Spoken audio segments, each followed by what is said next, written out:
for artists that want to follow a realistic style, I don't know that you necessarily have to overthink about an influence like me or any other painter who does realism.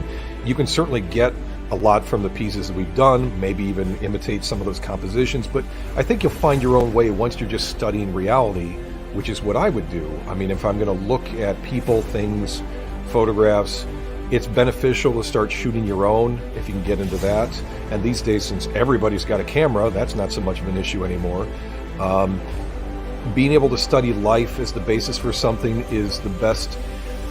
I had the longest problem of thinking I needed to have everybody and every element be perfect before I could use it as a reference source. And so it took me a long time to realize how flexible the basis of the human form is. I've posed for myself on loads of paintings where now I guess I'm called out by some people online. It's a process of getting your mind comfortable with what you're building off of. And at a certain point, I would say accept that you're going to feel like you're not seeing it until you've seen it. You know, that maybe you do need to have a thing look like a thing exactly before you're painting from it.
Hi, podcast host. This is Jamie Farr from the TV series MASH. And Yoko Chips wanted me to say hi to all the guys. And I got their names here. Art, Franco, Scoot, and of course Yoko Chips, Mike, and the other Mike. And they had a question. They said, who was Klinger's favorite comic book and superhero? Well, I believe you have me confused with Radar. As a matter of fact, I just emailed Gary Berghoff, who played Radar, and he told me that his favorite comic book actually was Wiz Comics, and his favorite character was Captain Marvel. But you got the right guy, Jamie Farr, because I love comic books. I had a whole bunch of, I had the first Superman and the first Detective Comics that introduced Batman. As a matter of fact, at one of the conventions, I met Bob Kane, and he did a rendering of Batman for me. And I can't find it, otherwise I'd show it to you. But look at, here's some of the collections I have. My wife got me this one here. And of course, it has all the great characters in there, the Spectre and Hawkman and Plastic Man, and of course here's the great comics. I used to enjoy those. I get the New York Mirror and the Chicago Tribune. They get all the comic characters, and I wanted to tell you, I had all the originals. They were absolutely pristine. And when I got drafted into the Army, I had them all put in my mom's garage in a nice big barrel. And guess what? When I got out, she had given them all away. I could have retired. I didn't have to do MASH. I had all these wonderful, absolutely beautiful comic books that I had, and I loved them so much. And Scoot, I guess you're from Toledo, and you like Tony Pacos, so I have a picture of that. So listen, guys, I like podcasts. I'll check in with you. Jeff Maxwell, who played Igor, has Mash Matters, which is a podcast on about Mash, and of course Alan Alda has one called Clear and Vivid. So nice talking to all of you, and I'm looking forward to listening to your podcast. Thank you.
All right, I think everything's fixed now. I don't know. I don't think Jamie Farr has listened to our podcast, because if he has at any point, he probably would have asked that we pull that cameo and not show it anymore. Yeah, do me a favor. I'm not making any more money off it. I think he forgot he was doing a cameo, and he thought he was just having a conversation. He thought he was on the podcast. So my usual computer blew up, and I'm on my backup, and my backup, I don't know what, the processor gets like very kerflunked, and that's why during Alex Ross it was like, and I'm like, okay, I see Superman. I'm hearing the close of the music, but I still see Superman. I'm like, oh shit, it's messed up. But now we're fine. I read that as Alex Ross is trying to sabotage our podcast. That's the way I read that. I was singing during the technical difficulties, just in case anybody could hear when the screen was black. I was treating everyone to my rendition of Memories from Cats. Oh, I don't think anybody heard it. I was piercing my nipple, actually. Yeah. So, can we see? Now you got a better view of my house, and as Franco said, hey, I like the hoarding. I think I need to do some spring cleaning. I don't know. I said that lovingly, except for all the Wonder Bread bags with the socks in them. I don't know what that's all about. Sure, there were no socks in the Wonder Bread bag. I could see the glove. Exactly. It's there somewhere under a bunch of Wonder Bread bags. It's true. What is it with that? Why would my mom save all those Wonder Bread bags all the time? She would save them. So you could slip your galoshes on easier. We did, yeah. I mean, when we had to go out in the rain, because we would go out and forage in the forest for mushrooms and stuff like that, we would put them on. But they'd have no traction. You just slip right down the hill, all the way down the hill. No, you put the bag on, then you put the galoshes on. Oh.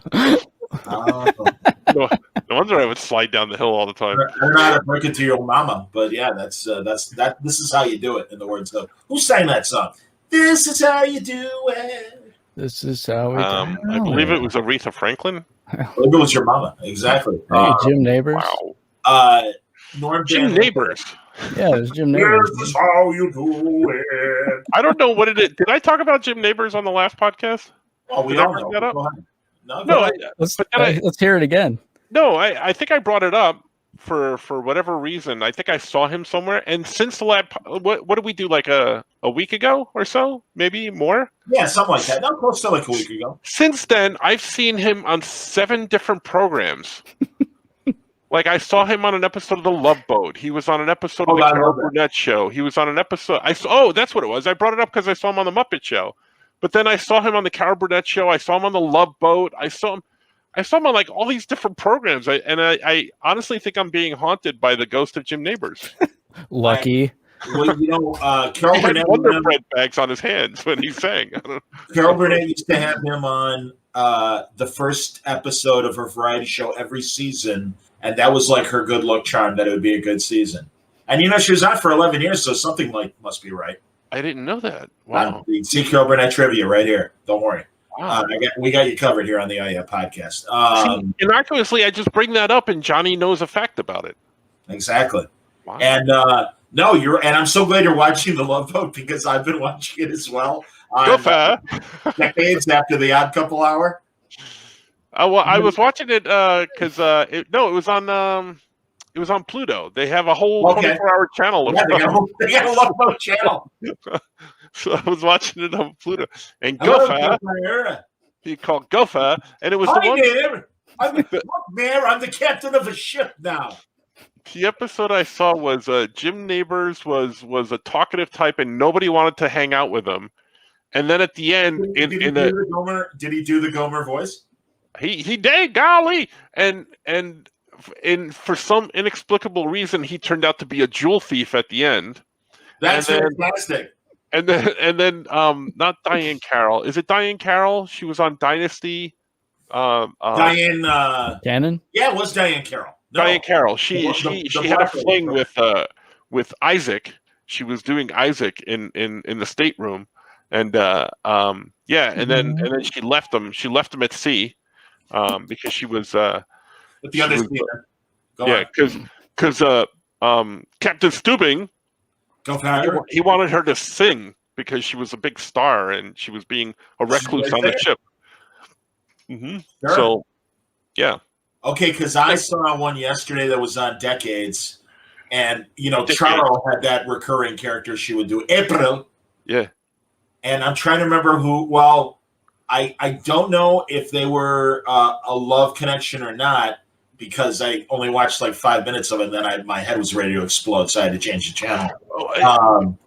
But Larry Linville, Frank Byrne from MASH, speaking of MASH, he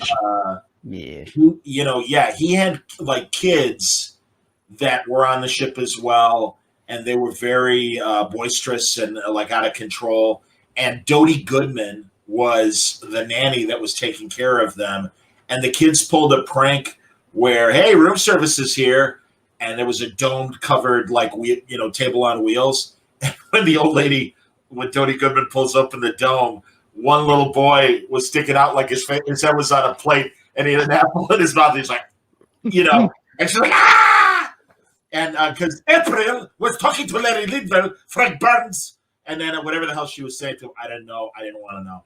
But Dodie Goodman runs out screaming, he's like, your kids are out of control. I can't watch your kids. And that's when I'm like, all right, either get the hammer or change the channel. And all right, so my wife came up with a new game to play. You know how like when you drink whenever Norm comes in, if they say Norm or you watch a show, and every time someone does this, you drink or something like that. So we were watching as we went to bed. It was a show to fall asleep to. We were watching this episode of Love Boat, but then I got intrigued and I watched the whole thing. But I'm watching, and I took my glasses off because blurry is good enough when I'm watching these things in bed, right? And then she pipes up. She goes, "Julie, the cruise director, she's wearing this yellow shirt." And my wife goes, "Oh, she's not wearing a bra." And I'm like, "Wait, what?" And I had to get my glasses and put it on. And sure enough, and then she goes, "Oh, in this scene she's not. In this scene she is. In this scene she's not." So it was a game throughout the whole. That's outstanding. So whether Julie is wearing a bra or not is a part of the Love Boat game now. I like it. I like that a lot. Brad wants a reprise of Memories, please. Yeah, sure. Here you go. Midnight, all alone in the moonlight, all alone with my memories of the way that we were. Just like Josh Groban, right? Very Josh Groban. Is it over? It is. You didn't hear the whole thing? You want me to do it again? Did you miss it? No. Oh. It was very Jim Neighbor-esque. Yeah. And Andrew has a good question. He says, when Gomer Pyle says Shazam, does that have any connection to the comic character? Yes, Gomer Pyle was one of the Lieutenant Marbles. He was Hillbilly. Yeah. Remember there was Tall Billy, Fat Billy, and Hillbilly.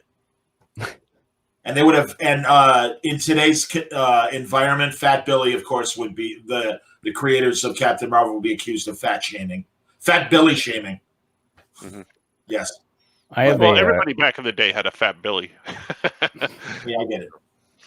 I have a Love Boat connection. Please. When I was about 8 years old, I was in a fashion show. And wait, let's just leave that story right there. Hold on. Back up a second. Okay, go ahead. This would be really embarrassing if I went back and looked, but there is footage. There's video cassette tape footage of me in this fashion show. It was like I went to a Catholic school, and the school held a fundraiser fashion show. Catholic school fashion show. This gets better and better. Right. And they invited people across naked. This is the best ending. But go ahead. Spring Break Lawyer. They invited people who were part of the church or the school to be in the fashion show, to be models in the fashion show. So I got asked to be part of this thing to open the show. And it was like a nautical theme. So there was like all this boats, it was like being on a cruise ship.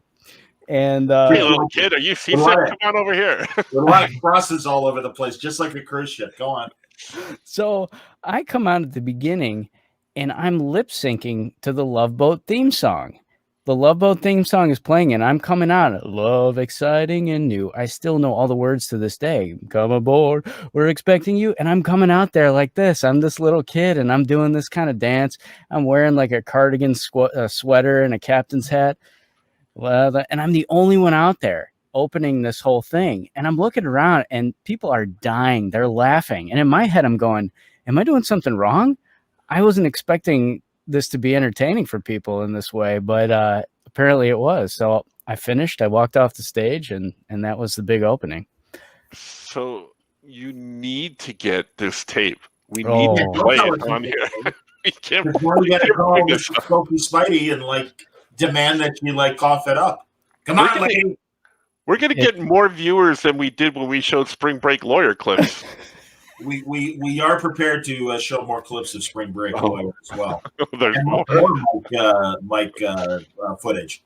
So we have the complete. We have a special treat. I don't know.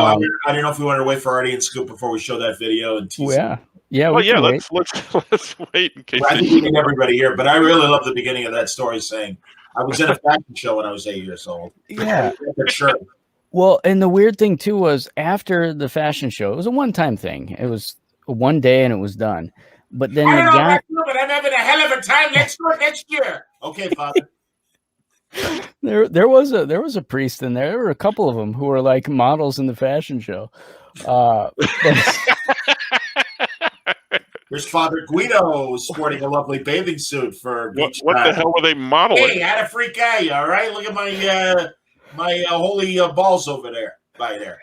Here's Sister Monica with the latest frock. With the latest ruler to swat the children with. Did you ever get hit with a ruler? I didn't know. That was not on purpose. That was before my time when they were doing that. They put the ruler down by the time you were in school. All right. They did, yeah. All right. There were still, according to my former Catholic school buddies and stuff, I got the crap kicked out of me by the nuns. It's like, all right. Yeah. We had nuns and priests teaching, but none of them beat. Yeah. Well, they didn't do anything to me anyway.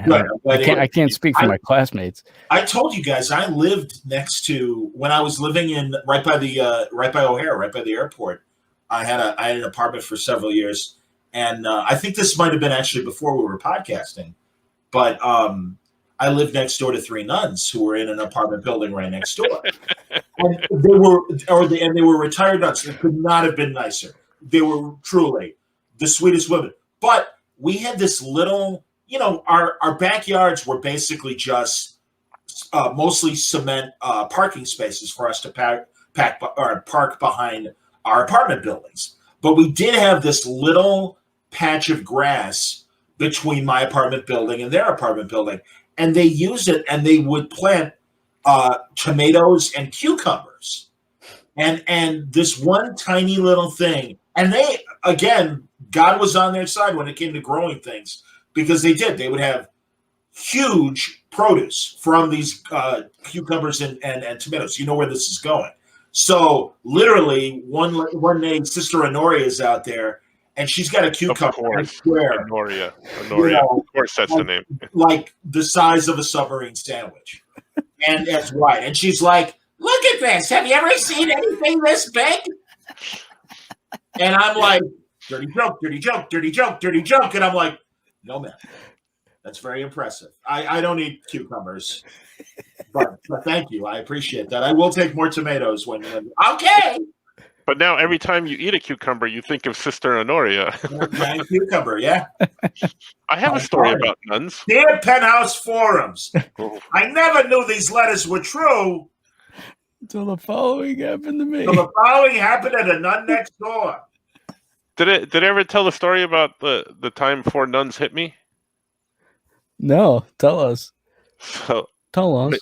My sister and I were returning a rental movie back when they had, Blockbusters and stuff, but this was before Blockbuster, so it was, a rental place, that wasn't Blockbuster. So I pull into the parking space, and people, there's cars parked this way, but I pulled in behind it because my sister was going to get out, drop off the tape, and come back in. So I park behind the car. My sister gets out. I see the reverse lights on the car in the parking space turn on. So I'm like, all right. By the time I reach down to put the car in drive to get out of her way, the car zooms out and smashes into me. And I was like, what the? I put the car in park, and I get out and I just start yelling. I'm like, what the bleep? What the fuck? 4 nuns get out of the car. 4 nuns get out of the car, and she's like, oh my goodness. Oh, I'm so sorry. This is totally my fault. And I'm a Catholic boy, grown up, not practicing, but, grown up Catholic.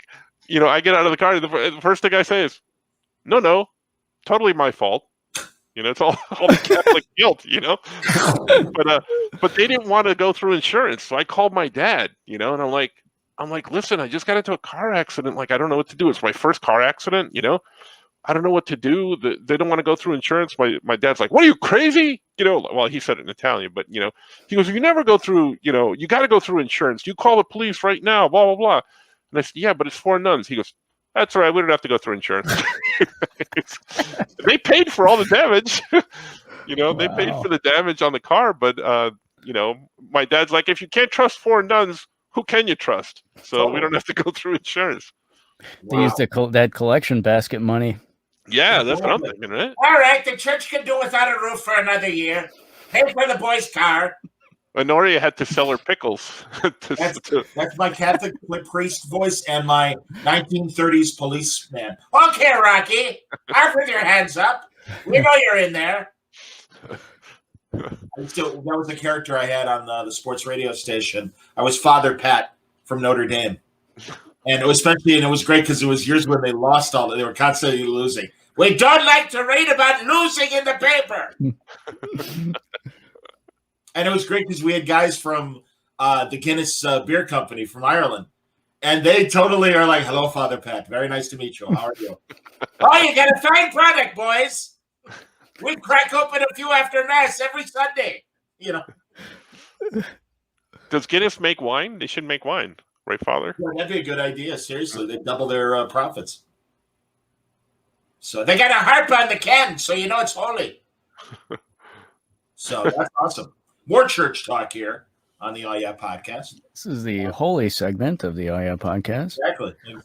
Right, you ever hear that? Right before Jesus comes back. Yeah, things are that bad. They're cracking wise about the church. I figured I'd show up. All right, you're going up, and all of a sudden we're still doing the Oh Yeah podcast down here. What happened? Remember that HBO show, The Leftovers? Yeah. That was about the people that were, the 2% went to heaven. It was true. We're the ones left. Not they good. left without us. Did I ever tell you my Pope joke? Tell us your Pope joke. Pope stands up in the middle of a crowd. He goes, Annalende, Sante Belle, play ball. That's it. That's the whole joke. Nice. Very good. Yes. I used to do, I was an altar server or altar boy, as you might call it. Of course you were. Fashion show at the church and an altar boy. I sense the pattern. Something's going to happen at one point, in the far future or near future, where he's just going to tell us, "Hey guys, this happened to me when I was younger." Repressed memory, exactly. I'm going to do it. I'm going to do it here. Adjusting my shirt. Hold on a second. No. I'm gonna reveal it on the Oh Yeah podcast too. That's how I'm gonna.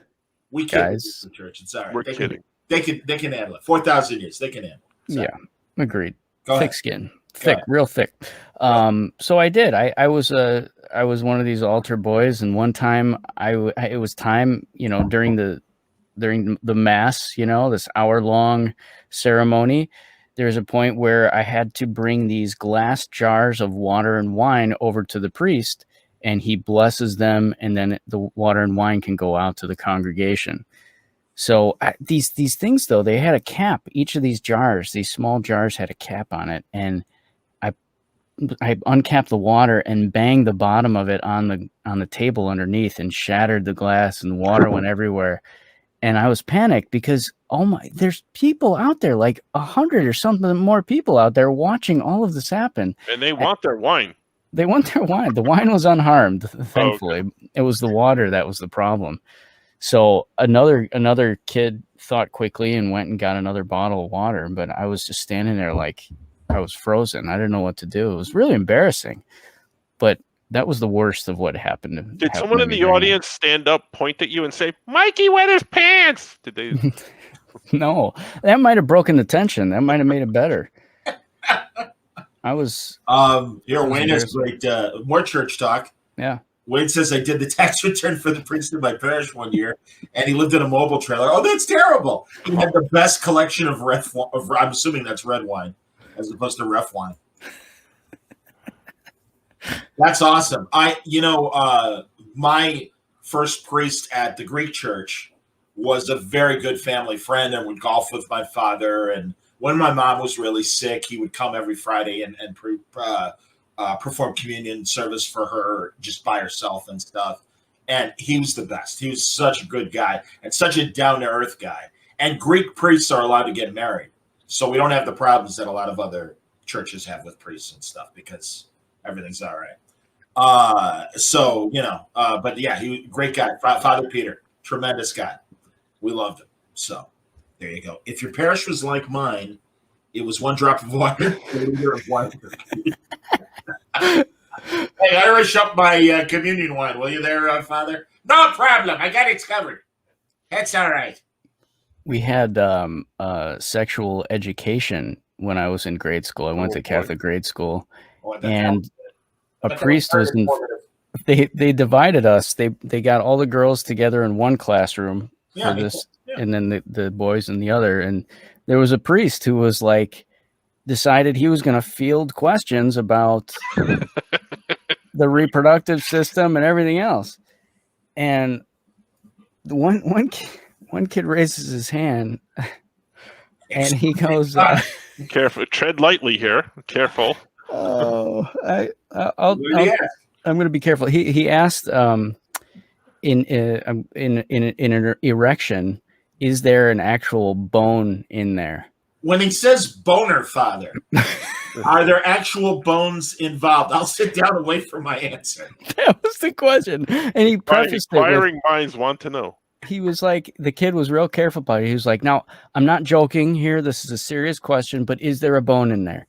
And I don't remember the answer because I beat the crap out of you for asking that. The answer was no for anyone who's watching and wants to know the answer. Yes, the answer is no. I think a lot of our audience is very confused. I could say, yeah, it's been on their minds for decades. So if you didn't answer that question, we would have been fielding them later on. I never thought about it. Is there a bone? Wait a minute. Podcast. I'd like to discuss with you. Metaphorically, that something came up. All right. Wait a minute. Is that why they call it boner? Boner. How many times have we seen on Twitter or Facebook somebody who would print a Batman panel? And, oh, man, I just made a huge boner there, meaning mistake. Yeah, I've seen those, yeah. Or the Joker. The Joker, yeah, the Joker. Yeah. Joker's got a boner. What a boner. I wonder when the boner erection slang was created, and did those comic book writers know what they were saying when they said boner, or was it an innocent mistake where just like when they would describe somebody as being incredibly gay, and it was just like he was very funny. So, yeah. How did that get through the Comics Code Authority? Exactly. The boner. There was a famous chain of stores in Chicago called Moondog Comics. Yes. They went national. My cousin, he was a manager, like a general manager of the store. Mm-hmm. He worked with Gary Colabono, who was in charge to some extent. Anyway, sorry, I interrupted you. Gary will be on Word Balloon in a week or two. No way. It's actually next Tuesday. This coming Tuesday. Jeez, I know. Yeah. Yeah, they nationalized and went syndicated like a Blockbuster too fast, too soon, and then they all collapsed because we had a bunch of them out here too. Wow, I didn't know that. I didn't realize that. Wizard too, weren't they? Or at least Gary was involved in Wizard early on. I don't know because I don't think so. I don't think so either. But we talked. It was great because we have a mutual friend, and I had no idea that my friend knew Gary, and I didn't know if Gary was frankly even still alive or not. He's not that old. He's only in his early 70s, like maybe even 70 or 71. And he wasn't aware that I was into comics, but he knew me from radio because he used to listen to The Score, the sports station I was on for 10 years. And, so we were talking via email, and I'm getting to a point of why I think of him. But he, it was crazy. We were talking, and he's like, I didn't know you were into comics. And I'm like, Gary, I didn't know you knew my buddy Lars. I said, that's great. And he goes, you're Shaky, right? That was, that's my nickname from radio. And I'm like, yeah. But we're talking, and it's funny you mentioned, the Comics Code, because we were talking about a ton of different things. And one thing we brought, he's just like, isn't it weird how the Comics Code just slowly kind of disappeared? And he goes, and now, the people that do like comics, they really want their comics to have a lot more violence and a lot more sex and stuff like that. And I said, well, I don't know about everybody. I said, but no, you're right.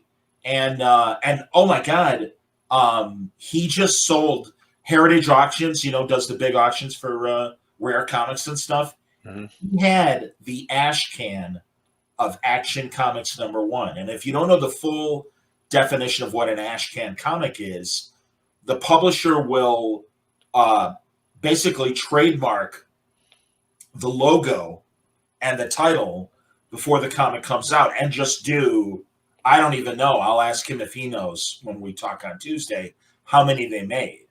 But it doesn't even have a picture. In fact, I'll find it in my emails. It doesn't even have a Superman picture on the cover. It was like a witch with a dagger or a pirate with a dagger. It could be, I don't know. But it said Action Comics, and it was the ash can. And so it didn't have Superman on the cover, but it was truly the first Action Comics. And it went for $200,000. I don't know what condition it was in, but $200,000. And it's great because, Gary hung on to it. There was a famous Larry comic store owner that goes way back too. But Gary still, he owned the ash can. And, he's 70 years old, so he auctioned it off. And it's like, hey, there's a nice little bundle of cash for him and his wife while he's retired. And it's like, hey, here you go, man. There's 6 figures. Go crazy. So that's awesome. And it's amazing. And also, he, in the 90s, hosted a local radio show for a year on WCBR, The Bear, back in the day. And it was Saturday mornings. And he used to have all the creators on in the 90s. And he had Palmiotti and Casada on when they were still just doing event comics. I remember that. Yeah. Okay. I remember those. And he's posting on his website, because I'm like, do you still have your episodes? He's like, yeah, I got like 40 of them. And I said, that's great. I'm like, are you using his podcast? And he said, yeah. He goes, I'm only releasing it. He just started his new website because he basically wants to be a middleman for like grandchildren who suddenly the grandparents die and they're going through the stuff. And it's like, oh my God, my grandfather has a ton of old comics. I don't know what to do with them. And he has helped several local families who found themselves in that situation and brokered them, selling them, and getting a good price for them because he knows he's got the knowledge to get them the best deal and everything. So no, it's amazing, and I haven't had a chance to listen to his shows, but it's going to be great. So Tuesday night around this time, expect me and Gary talking, and I hope you'll come on, Skokie, because then you can bring up your buddy that used to manage. But oh my God, I mean, really, like we talked for like an hour this morning. We had the best time, and we're both laughing and just like, do you remember this? Do you remember that? Great, really, really great guy. So it's pretty cool. That's crazy. What a coincidence. Gary got me a job. It was like 2009 with the whole, the economy went in the toilet and everything. And I was doing animation at the time. I lost my job and I was looking for something else to go to. And Gary at the time worked at this place called Incredible Technologies, and it was in Arlington Heights. And they made Golden Tee, that golf game where you roll the arcade game, you roll the ball and the guy hits the ball on the screen. Yeah. And Gary was working there, and he got me a job testing their games. They were coming out with a new line of slot machines, and they needed people to test them. So I was like, "Well, I'm free. I'm just looking for work." So he got me in there, and I was doing that for I don't know, like 30 hours a week or something. I was sitting in front of slot machines, just testing them, trying to figure out how to wind your watch, and you don't use the right hand anymore. Yeah, yeah. Carpal tunnel from all your days as a slot jockey, basically. Pretty much, yeah. They don't have the handles on them anymore. At least those didn't. The full. So it was just the touch. It was just the button. Yeah. It was all video stuff. Sure. The ones I was testing. What was the name of that company? It was called Incredible Technologies. Okay. They're still around, and I've worked with them since then. I've done voices in their games. Like they had a Leonidas 300 style game a couple years ago.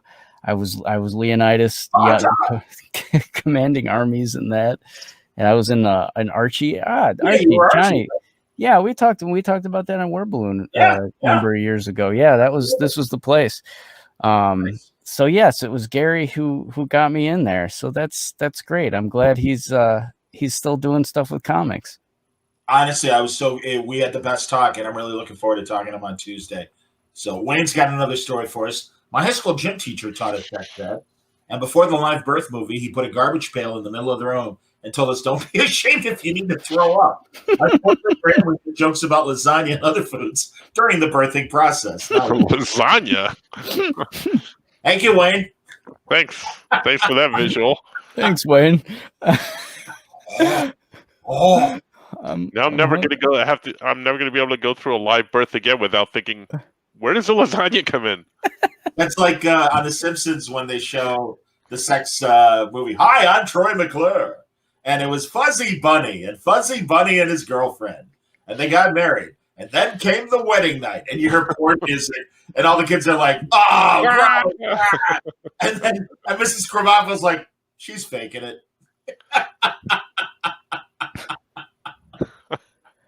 Speaking of porn, if I may, yes.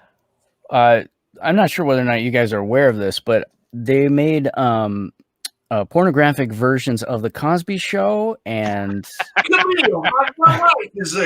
Who's the Boss.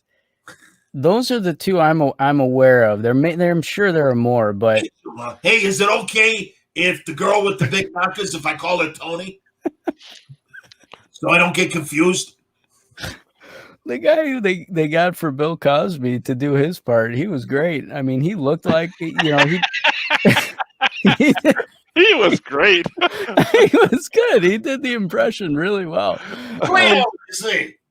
I had no interest in the. When the music would start, they'd start doing things. I was like, whatever. I was. You're watching all the in between sections. Yeah. Fast forward. I was looking for the story, like Rudy was going to visit colleges, and Cliff and Claire were in the bed, and they were talking about, we got to bring Rudy tomorrow to see a college, and Cliff was like, but I was going to watch the game. And he really got into it. He was good. So basically, you remember a couple of years ago when they came out with like, and it was around the cons. They were called deassified versions, where someone would take like Batman Forever and take out all the really crappy parts and just like, so now you want the depornized version of the Cosby porn, basically. You need deassified because it still applies. You need the deassified version of these applies. pornos,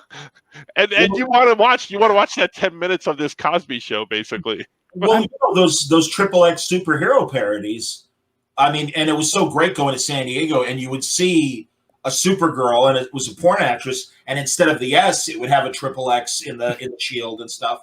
But also, the best was one of the first ones, and it was based on the Batman '66 TV show, and the guy who produced it and directed it was very proud of the. I mean, it was all green screen, most of the sets. But the set design and the non-pornographic actors, I mean, they got a Chief O'Hara who absolutely looked like Chief O'Hara. They got a Commissioner Gordon who absolutely looked like Commissioner Gordon. The guy who played Bruce Wayne and Batman would be in this great V-neck sweater with a nice collared shirt and an ascot and everything. And I mean, really, like, they went to serious lengths to make it look very much like Batman '66. And I remember reading articles in like Newsarama and CBR where they'd interview the guy, and he said, "Listen, I'm a fan." And he goes, "I want people not only to get their rocks off, but also I want them to appreciate the attention to detail I put into, these Batman parodies." And I got to say, he did a great job. They were hilarious. Guys. Yeah. When shows come back, I got the perfect thing for us. We're going to take all these movies, deassify them, and sell versions of them at cons. This is what we're gonna do now. Well, I saw Mitch pop up. Will he let us do this at his show?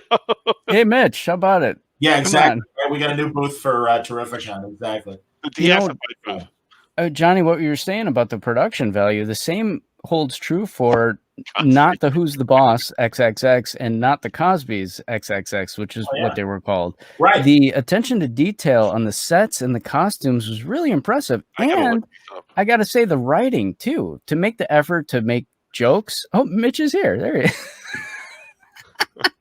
is.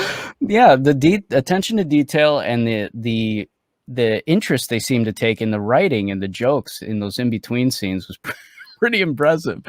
Oh, yeah. Well, I remember they did not the Big Bang Theory, not the Brady Bunch. Yeah. I'm looking up the cast of Not the Cosby's XXX right now. Excellent. Yeah. The Cosby guy did not partake. It's on IMDb. It's on IMDb. Is it really? Oh, yeah. Oh, no, I noticed that too. Yeah. The guy who plays Cosby did not partake in any of the activities. He was only in the story parts of the scenes. Oh, that's hilarious. When it The was guy's time name for is Thomas Ward. Thomas Ward played Cliff. Can we find a picture of Thomas Ward actor? No, they don't have. Ooh, Theo, the guy that got to play Theo, he's a hunk. Wow. There you go. Oh my gosh. Yeah, it was something. I mean, they wrote jokes for these things. Oh my god. Hold on. I just want to bookmark this for later. Okay. All right. Mona was in the Who's the Boss one. She partook. Good for her. Mona. Her, Tony, and Angela together. That's totally serious. That was the conclusion. Sorry about the spoilers. We got so bad that we're now spoiling porn movies now. I'm sorry to say I cannot find a picture of him, but he is. I mean, he does have an IMDb page. Here, hold on. I'd like to give you his other credits. He's in not the Three Stooges Triple X. His character does not have a name, but is described as Black Butler. This guy's got range. That's all I could say. He was. He's in. Hey Mo! Hey, Mo! No! Mo! No! Mo! Hey Mo! He's Quiet in. you. Well, it was the second, not the Cosby's thing, There was a second one. and also he's in not Bill Cosby Triple X, and it's called Puddin', Puddin, Puddin' My Dick Where It Don't Belong. And then he's in not Monday Night Football as Bill Cosby. And yeah, there you go. So He made a career. the full film career of Thomas Ward. He's going to be a Terrificon signing, doing Q&A panels. Sorry, Wayne. You're right. I should have said spoilers. And Don wants to know how much porn we watch. Yeah, I only read the articles. I swear. Yeah, like I was saying, I just watched the story part. Yeah. Say this is what happens when we get together. Wow, I can't breathe. It hurts. I'm hurting here. Hurts. Oh. Very good. What else? I don't know how to follow any of that. Yeah. How do you trend? We go on other real comic book or whatever subjects. I watched more of Invincible. I love the book. I like the book. How's the show? It's good. It's good. It's really good. Yeah. Really, really good. And I like the animation. Franco and I were talking about it last Friday with Wayne.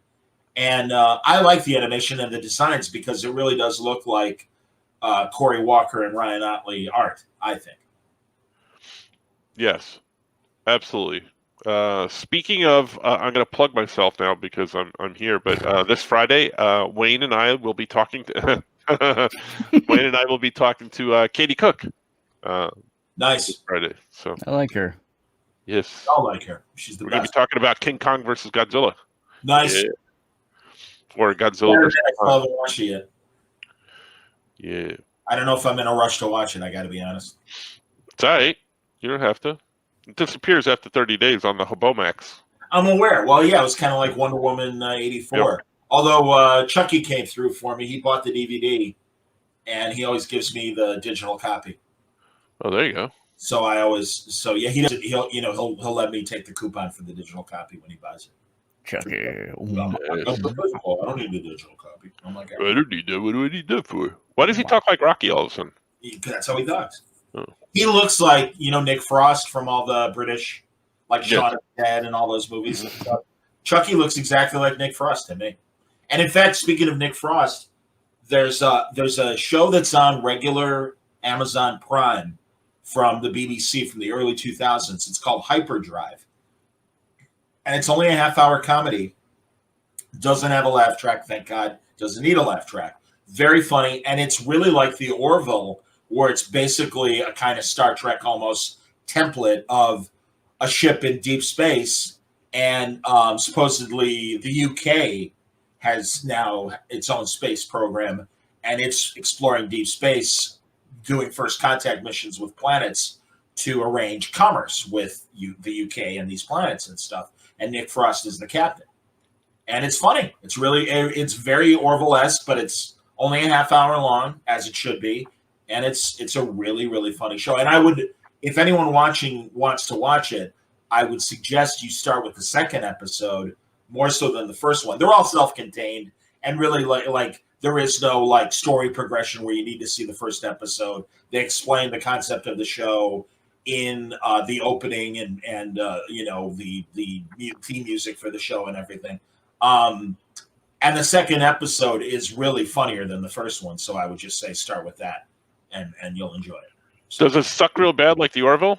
No, it's good. Honestly, I think it's funny because I think Nick Frost is funny. And then do you guys remember that Melissa McCarthy movie Spy, where she's like normally she's somebody back at headquarters and she's a voice in a spy in the field's ear, and with the satellite cameras is like, okay, go that way or whatever. That's her normal job. And then she finds herself in the field, and her voice in her ear is one of her best friends back at the home base, and it's this British comedian who's very funny, and she's in this hyperdrive as well, and she's one of the command crew officers with Nick Frost, and I think she's very funny. And yeah, it's good. I liked it a lot. It's like Galaxy Quest in a good way.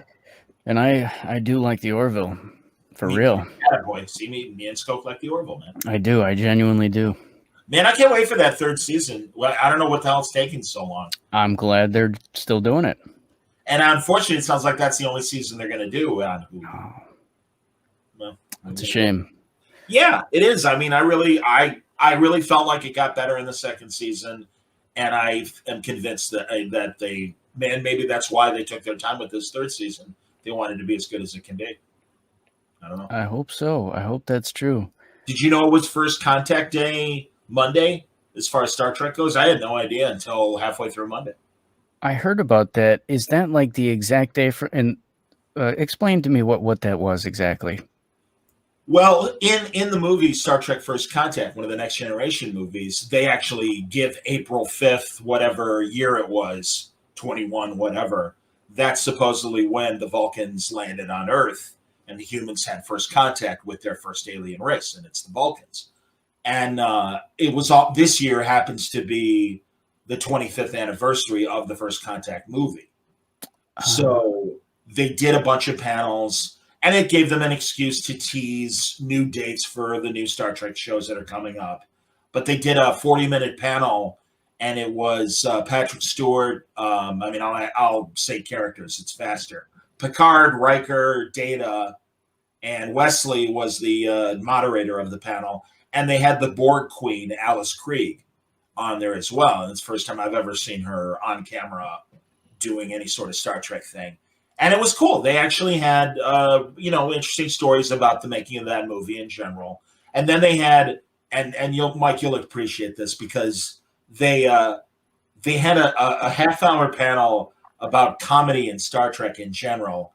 And it was Paul F. Tompkins, because he hosts one of the new Trek podcasts, one of the official podcasts, with the woman that plays the character on Lower Decks. What's her name, Franco? The lead young lady. I don't know. I tried to block a lot of that out. I know. I feel the same way. What the hell's her name? I can't remember. Not Boimler. The lady. Boimler's Temper. No. What's it? Temper. Mariner. Yes, Marinara. Yes. Yeah. Mariner. We call her Marinara because we don't like her. Because she's a bad character. But it's Paul F. Tompkins, Jonathan Frakes, Riker, Data, and was there a fourth? Maybe Patrick Stewart. I can't remember. But it annoyed me because let's analyze comedy in Star Trek. Mm-hmm. Is it necessary? What makes for a good comedy? And it's like, don't analyze comedy. Do us all a favor. Don't analyze. It's not going to be funny. It's not. Yeah. And it wasn't. So, but whatever.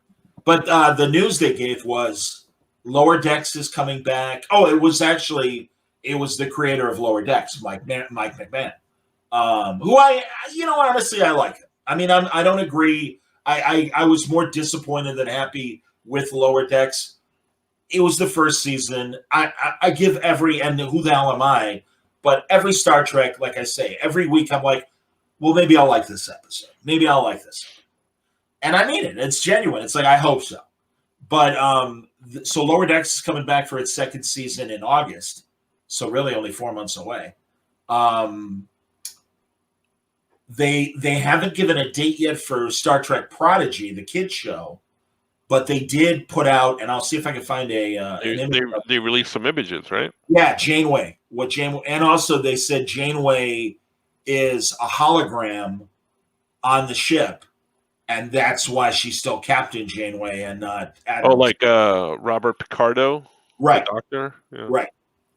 So, because the whole point of Prodigy is a group of kids find an old Starfleet ship and figure out how to make it work, and all of a sudden they're launched into deep space, and that's where they're. So it takes place in the future, then, because why is Janeway the hologram? I don't know. I don't know. That explanation wasn't given. But I need you to have these answers immediately, Johnny. I understand. I'm sorry. I didn't mean to let you down. I did read about that, and I read about how people were already commenting about how why does the hologram have a cup of coffee it's drinking? Like, people were upset about. Hilarious. Like, they're like, why is she drinking coffee? Holograms don't need to drink coffee. Well, they're not wrong, I guess. Very silly. It's very silly. Very silly. How about I heard something else about Pickard season 2 that Yeah, they talked about. they've teased it that they're doing it. With Q, right? Q's Right. in it or something? And there's a teaser video that doesn't show anybody, and all it shows is Picard's chateau. Hello. I'm sorry, I'm saving an image to show you guys Janeway as a cartoon. Yeah, they didn't give a date, but they said 2022. But they did say that season 4 of Discovery will begin in 2021. So unless something changes and they push it down a little further, that is the plan. So that's thing to know, that we are going to get at least another season of Lower Deck and Discovery before the end of the year. Oh boy. Well, and I was wondering, just because, and they still haven't said when Prodigy will begin, but yeah, I think those kids are going to use that Janeway and do hologram porn or something in the holodeck. That was at the end of the Trekkies documentary. They show a bunch of different people doing stand up, and they have a guy saying, "If I were Wesley and I was on that spaceship with a hologram, are you kidding? A holodeck? Are you kidding me?" And he did the Picard voice. He's like, "Wesley, I think you need to have a meeting with Counselor Troy." And Wesley goes, "This is Counselor Troy." So, all right, here's Kate Mulgrew and her cartoon self. Wow. She's doing the voice too, I heard. Oh, absolutely. Yeah. So, how about that? I gave her the word balloon coming out of her. Look, it's a word balloon coming out of my cartoon face. I like it. That's a good Janeway voice. Thank you. The animation looks pretty cool. 7, you don't understand humans, whatever. Can you see my beard, by the way? Yes. You're becoming... beyond my hair being out of control, I haven't shaved in over a week, so. I thought it was universe. I thought it was a Wonder Bread bag at first, but it is a Wonder Bread bag, exactly. So I can put galoshes on my head. Mirror, Yoko chips. It's true. I'm evil. Yeah, I'm evil. Mirror Universe Yoko chips. Yes. Long live the Empire. So, but yeah. So, well, that's good because I didn't know how long. I didn't know how long the wait's going to be before the next Star Trek. I know you guys are going to disagree with me, but I liked Pickard. I enjoyed it, and I'm looking forward to the next season. Oh, no. Hey, man, like I say, if you liked it, that's awesome. Yeah. There were just story things that I'm like, what? Yeah. Like, hey, there's a Borg cube, and the Romulans own it, and apparently there are Federation people that are working on it, and that's like, and it wasn't until the 6th episode where finally Picard's like, "Oh, the Borg cube, of course, blah blah blah," and it's like, wouldn't Starfleet be like, let's just make sure everything's on there, normal and stuff, and so the Romulans aren't, I don't know, doing the experiments they happen to be doing.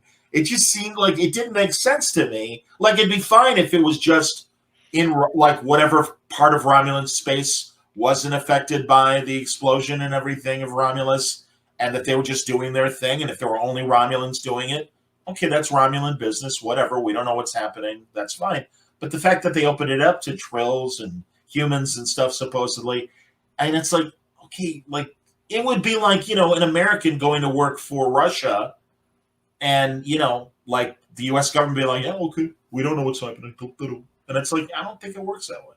I don't know. And wouldn't you think the Klingons would at least from an expository standpoint, you've opened up a can of worms here, Skokie, if you didn't. I know. Go ahead. I'm sorry. Welcome. Here, hold on. I should play it. Where is it? I was just going to say, I don't blame Skokie for liking all that stuff because he was brought up by priests and nuns, but...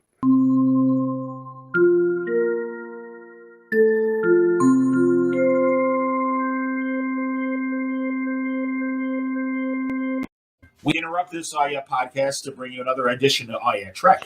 No. I'm kidding. I was just going to say that I don't blame Skokie because he was brought up by priests and nuns, so Yeah, we that's heard why. But I like the tangent that you let him rip on here. He's going to You go know, on for hours about Pickard now. Yeah, exactly. To put my opinion of that show into Please. context, Please. I'm someone who saw all 7 seasons of Next Generation. I saw all the TNG movies except for Nemesis. I still haven't seen that one. Oh wow, go on. I haven't seen the original series. I haven't seen. I've seen episodes here and there of Voyager. Sure. Nothing of Enterprise. So my knowledge of everything is not as deep as your guys' understanding of everything is. So I think maybe someone like me sees it differently than someone who has more knowledge of the whole universe. Well, I mean, the problems I had with it would be in the context of Next Generation and everything that came afterwards. So, I mean, Discovery I don't like because of the way it does conflict with Everything? the original series continuity as it was originally put out there. I'll admit that. But yeah, I mean, like I said, the problems I had with Picard really were like, wouldn't you think the Klingons would have something, given how much they hate the Romulans? And if they had a Borg cube, at least even in an expository way, just have the Klingon Empire has its issues with the Romulans having the Borg. Just that kind of throwaway line would have been fine. But also, I really hate how they've made the Federation a mirror image of, say, I don't know, I think maybe the Trump administration while it was happening, and there's xenophobia towards the other planets, and it even gets worse in the 3rd season of Discovery. And I'm like, I don't know, man, that just kind of pisses me off because Roddenberry's whole point of Star Trek from the beginning was Earth has solved all these xenophobic issues. Mm-hmm. We are of one people. We are the people of Earth. And it's interesting, Jamal Igle. I don't know if you saw this, Francis, today, and I love Jamal, and I would be something I would love to discuss on a future Star Trek themed episode. We got to bring him on. But he said, "Don't you think the Federation is choosy about which planets they want to join the Federation, and that they're very careful about who gets to join the club and not in terms of sharing their technology and everything they have that the Federation has to offer?" And I'm like, well, Prime Directive. I'm like, yeah, that's the reason why you don't go to a underdeveloped planet and share this information with them, because it's like, hey, you want to give cavemen nuclear weapons? Yeah. Idea. I don't know. But then again, I can also appreciate from a person of color perspective, perhaps, I'm assuming this, I didn't ask Jamal specifically, but that it's kind of that white colonialism shit that is legit in older literature. But some have even said that about Star Trek, even Next Generation Star Trek, where it's like, oh yeah, here comes the white guy to kind of give the underprivileged planets and stuff all their great technology. And I'm in the same kind of white colonialism way that a lot of stories are perceived from decades earlier. And it's like, okay, I mean, it's a point of view. I just think that it's, I don't agree with it. I really do believe that. I think it's become that. I don't think it was that with Roddenberry's original idea, because he wouldn't have had so many diverse, actors and people of color on. Well, they didn't have a lot, but they had the groundbreaking ones. The first female there, the kiss, and all that other stuff. So I think he tried. That's my opinion. That I think he tried to bring this all, but I think since then, I could see that point of view, Jamal's point of view.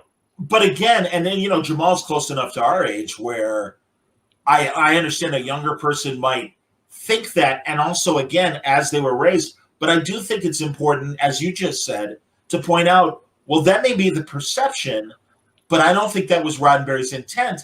And while I think it's fair to raise the question, I do think it's important for someone to go, yeah, but, Gene had black people and Asian people and Russian people on a 1960s American sci-fi show where the Soviets were our enemies, and there were civil rights and cultural war. There were people that were pissed about all that.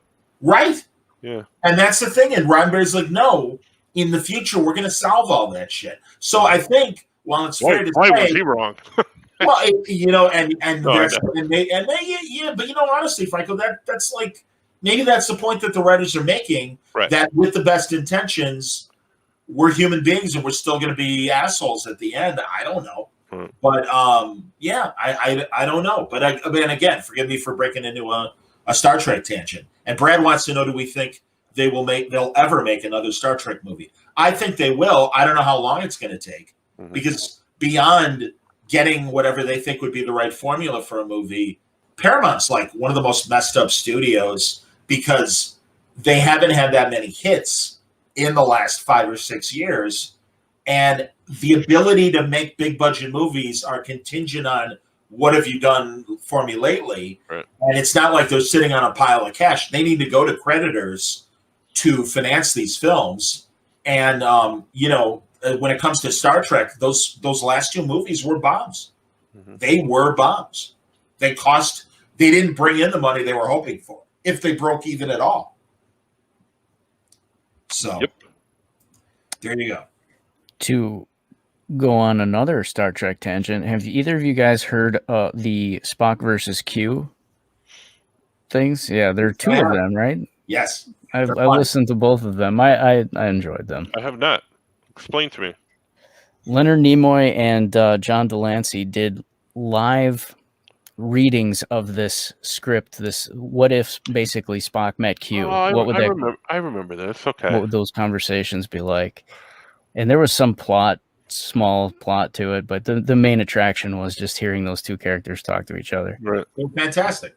Yeah, I enjoyed those. And they were tied to a charity, and I can't remember which charity it was they did. And Nimoy, Leonard Nimoy, as I like to call him, as they call him in the Spitting Image puppet show, Mr. Leonard Nimoy. He did a radio show for a while on public radio called Alien Voices, and he would assemble a full cast, and they would do classic sci-fi stories like 20,000 Leagues Under the Sea and things like that, Time Machine and things. And Delancey was one of the voice actors and stuff. And I'm so glad that whoever wrote Spock versus Q came up with that concept, because it was. That's like, there really is a tall order for anyone to try to fill Spock's shoes. I think even more than Captain Kirk's shoes, because Nimoy, just with his voice. Also like those great Big Bang scenes where Sheldon would be talking to his little Spock action figure, and they got Nimoy to voice it and stuff. And it's just, there's just this, like, he just understood the character, and it was that wonderful veneer of superiority when Spock was being logical. Whereas when Zachary Quinto would do it in the JJ movies, he came off like a jerk. And Nimoy, it's just, I'm sorry, I'm coming from a different wavelength. And he managed to do it in a charming way that we never felt offended when he would, crap on human beings and stuff. Really, Doctor. Just even in the worst movies, even in Star Trek V, there are some awesome Spock and McCoy and Spock and Kirk moments in that terrible movie. So, I don't know. That, and again, the other thing that drives me nuts about the current Star Trek regime is that they really are trying so hard to minimize Shatner. And it's like, I don't know how to break it to you all, but we wouldn't have been talking about that show for 20 years if it hadn't been for Shatner and his performance. And I know he's difficult, and I know he could be arrogant, and I know he could be demanding.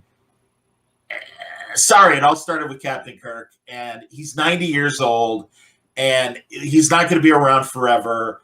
And I look forward to the hypocrisy when he dies. And Star Trek mourns the loss of William Shatner. And it's like, well, if you're really mourning the loss of William Shatner, you should have had him on First Contact Day. You should have had him on Star Trek Day back in September. Right. Obviously, I'm still talking about it. It infuriates me. It really does. Footnote on Shatner.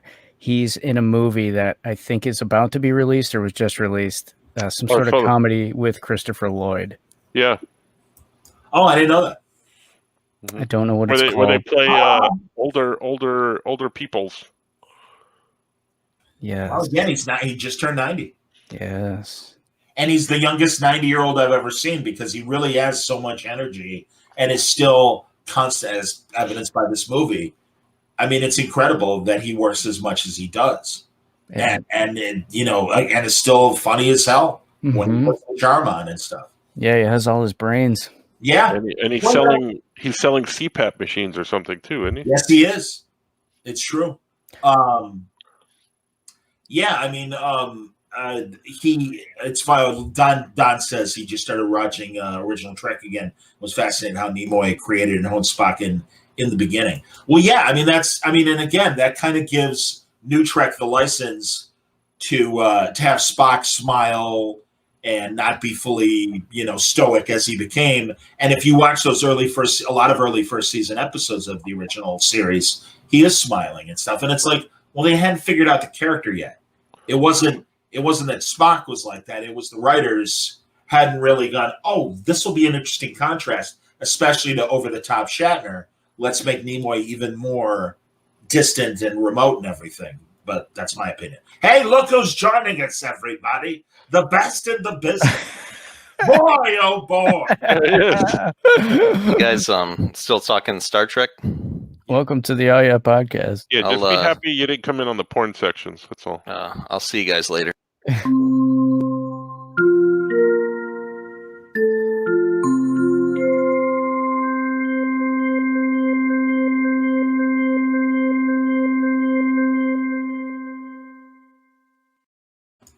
All right, come back, dumbass. I watched a program recently with a young Leonard Nimoy in it. It was his 5th appearance on screen. It was a serial from the 1950s called Zombies from the Stratosphere. It was like a 12-episode thing, yes, and he was in that. Barely recognizable. He looks so young. That's the iconic 50s character that the Rocketeer was based on. Is that right? Commander Cody, yeah. I'll find a picture. But he's one of the aliens. Yeah. I just recently saw an episode of Emergency with John Delancey. He was a doctor or something on the episode. So Q was on Emergency recently. Oh, awesome. Well, not recently, but I saw it recently. Scoot doesn't know what we're talking about. No, I don't. I heard Star Trek, so I left the studio. Yeah, we saw. It's video. I don't know if you knew that. I don't know how to break it to you, Scoot. We're on video. Let me know when you're going to start potting then. Okay, right away. Let me tell you what I don't like about it. No. You used to have the you took it down now, but back there on that mannequin, you had Jar Jor's Jar Jor. Who's Jar Jor? Jar Jor-El. He's in the Star Wars XXX. Jar Jor. That's Star Trek.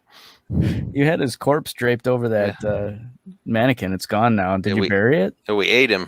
You ate him. Okay, yeah. Delicious. Washed it down with a jug. Muy delicious. Muy. What's this? We washed it down with a jug of water. Nice. What are you guys doing? What's Franco doing? We're talking about Star Trek. Yeah, we're just talking. No, I was gonna. We got video lined up. I was gonna wait and see if Artie's gonna join us, but we've got some more footage coming up of Skokie's career. Some footage, real thick footage. By now, Skokie's on 5 Skokies. So, you didn't miss it. Hey, we started the show with Jamie Farr, incidentally. Oh, did you? Yeah. The classic. Yeah, my computer froze, so I wanted to make sure everything was working right. So I played Jamie's cameo to us. Yoko and the other Mike. Other Mike, yeah. Yoko Chips wanted me to say hello to all the guys. And that still kills me every time I hear him say Yoko Chips. And he holds up that picture for me. Yeah. And here's a postcard of Pacos. In case you forgot what Pacos looks like. You live in Toledo, but here's a picture of it. In case you didn't know, I don't know where it was. Well, God bless him. He's probably watching. He's probably out there watching. Yeah. Hey, I don't appreciate the shit you're saying about it. I like Pink very much, Lois. Here's Commander Cody from that aforementioned Leonard Nimoy project. She's Lebanese. Oh, there he is. Yep. Yeah, there he is. That's him. Yep. that helmet and that rocket pack. And Dude, he has knobs. I was gonna say if I could draw, I would, because I know the characters in public domain, that design, I would be making Commander Cody comics all the time. So listen, I think we all know that you can draw now. It's been revealed to the world publicly from last week's episode of Catching Up with Franco that Johnny can indeed draw. It's true. If you missed it, I've got my just like on the kids shows. Oh, look, little Johnny Suntress, who's 7 years old. Sent us this lovely picture. we think it's Jay Garrick, the Flash, but he claims it's Captain Marvel. So somebody online said he looked a little like George Burns. I know, I love it. It was if George Burns were the Flash, yeah. I gotta go out and run super fast. I hope you don't mind. Skokie, you're gonna have to come on and draw too, Skokie. Oh, Yeah. look, it's a picture of Skokie. There's my Barney Rubble. Yes, but I think I got to tell you, I'm very proud of the Papa. It looks like me a little bit. Wow. They both look like you, Barney Rubble and Popeye. I can't. It's on my phone. It would take too long. I was so happy Sunday morning I'm watching the Flintstones, and they have an episode where Fred and Barney, they buy a camera, and they're going around door to door and trying to get their neighbors to buy baby pictures from them and stuff. And it's great. And they're going to the door, and a wife sees they're coming in the window. And she's like, George, it's Fred Flintstone and Barney Rubble. They're probably coming over with one of their great get-rich-quick schemes. So to ward them away, they put a quarantine sign on the front door. And it's great. So there's this great shot of Barney looking at the door, and it says quarantine. And I wrote, damn. I go, COVID has even hit bedrock at this point. Oh, shit, Fred. That's how badly they didn't want Fred and Barney to come in. They faked COVID. I loved it though. I love that show. Man, it's the best. If they do a Popeye reboot of that musical movie, I want in on that. Like Steven Spielberg, I know you're watching, and I know you'd be the one making that movie, of course. So think of me, will you? I'm ready. He's listening to the Oh Yeah podcast. He is. That's what he's doing. Jamie Farr is. Here it is. Okay. Tom Hanks listens to the Oh Yeah podcast. I'm so glad you mentioned Popeye, and I think we might have talked about this in the past, but they redesigned Popeye to make him more politically correct because, of course, Popeye smoked, and I can't. Well, of course, as we showed on our last. Now he vapes, right? They updated. Well, he vapes. He's drunk all the time. Wow. Gosh, this vape is great flavor. Gosh, Olive, this is some hit. Well, like I showed the great shots of Bluto strangling Olive. That's not spinach. Blow me down. Spinach flavored vape. This is Johnny Spinach. It's true. Wow. Oh my! Oh my! Oh my! It's not like XXX. Yeah. You see, I have these ideas and then I forget and I don't put them up. I was gonna play on my phone the karaoke version of "Tell Me Something Good," and because you ate that. Wow. Is that what that's from? I didn't know that was from something. Well, that was my inspiration, and Artie knew it too. So that's the bass line and that wow. So that's our attempt at doing music for when we're rocking the G. We finally get the origin story behind But they, I guess because again Popeye smoked. You can go on YouTube, and if you again bring your hammer. Because you should watch the full cartoon. But here's a shot of the cast of the revamped Popeye. And why? No, that's not real. Is that real? That's not real. I swear to God, it's real. I swear. What is he vaping? He's vaping there, right? What is it? Looks like it does look like he's vaping. It's actually a whistle. So instead of his pipe making the whistle sound, it's a real whistle. It's so bad. I like that to get to the origin of the song, we had to get through a Popeye porn. But look how they're all like, they got to all be doing like cocaine or something because look how happy they all are. The Jeep, Bluto, he's pissed. Squeaky and Olive, except Bluto. Of course, Bluto can't be. Why doesn't he have a beard? I don't like it. I don't know. Beards are popular now. Yeah, beards are. Yeah. That's anti-beard. If you give a beard, then you're face hair shaming. I guess if he had a beard, I don't really know. I don't like any of that. No. As Brad says, it is real. He's seen it on. I didn't even know it was on Amazon. It's already out. Why? Animated? Yeah, for real. I mean, it is so like mind-numbingly bad. Wow. And it's again. Thanks for taking one of the funniest things ever, 30s black and white Popeye. Hey, what are you doing? Hey, and now it's complete crap. I mean, it was pretty like the last iteration of the cartoons from the late 50s or early 60s, where it's Brutus instead of Bluto. Those are pretty rough to watch too, but they have their own appeal. They're okay. Yeah. But the best ones are the black and white ones. In this new iteration, how much choking is there going on? I don't think any. I'm sure that like the toughest thing that happens is Bluto steals some candy from Sweepy or something. I think we need to kind of get a hold of these episodes and edit them down and make the de-choking version or the choke versions of them, and we'll sell them along with the de-acidified version of the porn pictures that we're going to make. What you don't see on there is Wimpy. He doesn't eat burgers anymore. He eats salad. Right. Because that's like a gluttony thing. You're 100% like Cookie Monster. Yeah. They don't, Oh, and by the way, okay, I understood. I disagreed with, but I understood taking Pepe Le Pew out of Space Jam 2, which I hope sucks really bad. I really hope it sucks bad. Well, the original one's not very good. Thank you, Scoot. I agree. And again, maybe I was an old man thinking that, but that makes me feel a little bit better given the year. Bill Murray was the best part of that original movie. Yeah. But anyway, they de-sexified, they de-assified Lola Bunny. And I'm like, you're really a hardcore perv if you thought Lola Bunny was like overly sexualized in Space Jam 1. It's like, I don't even want to know what's going on. Johnny, obviously you haven't seen the porn version of these cartoons. Well, I have. Of course I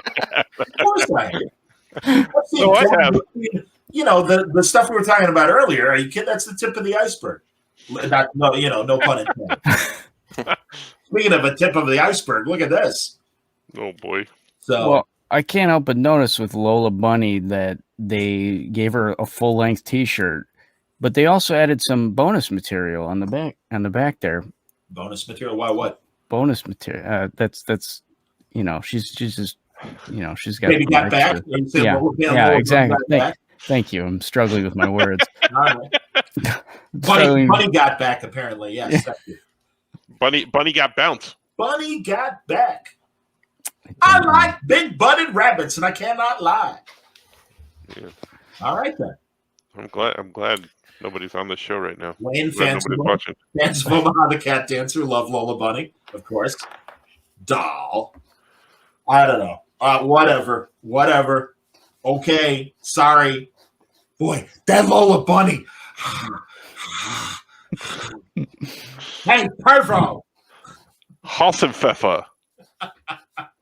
Boy, oh boy. Hey, look who's on the court. It's Lola Bunny. Boy, oh boy. I'd like to hit that. What do you think, Stoney? I think it's a cartoon character, Harry. No, look at her. She's a bunny. I'm not going to apologize. Look at her. Look at those ears. I'm not going to apologize. She's a bunny. She's got rabbit ears. Look at her. So, rabbit ears. Too funny. Boy. They got some bonus material. It's funny that everyone got mad about Pepe Le Pew not being in there, but they haven't been watching the shows for years. You know what I mean? Well, I think couldn't they have left Pepe in and make it a teaching lesson that Pepe is being a horn dog? They could have rehabilitated him, right? Down by whatever female, whether it's a live action female or a cartoon female, could slap him down. I don't know. Whatever. I don't know. It's now time to decide between Wilma and Betty, says Wayne. Oh, it's got to be Betty. Sorry. Betty. Because Betty has normalized as opposed to the dots that Wilma has. Wilma's high all the time. Fran. So my 70-year-old cousin, had no idea that Betty was also the mom on Petticoat Junction and George and Gracie's neighbor on Burns and Allen. I'm like, yeah, B. Benaderet. He's like, really? I'm like, yeah, it's Betty Rubble. I had no idea. Now you know. I don't It's know what weird. you're talking about. Mark says it's weird cutting out Pepe, but having the drugs from Clockwork Orange in the movie instead. Are they in there?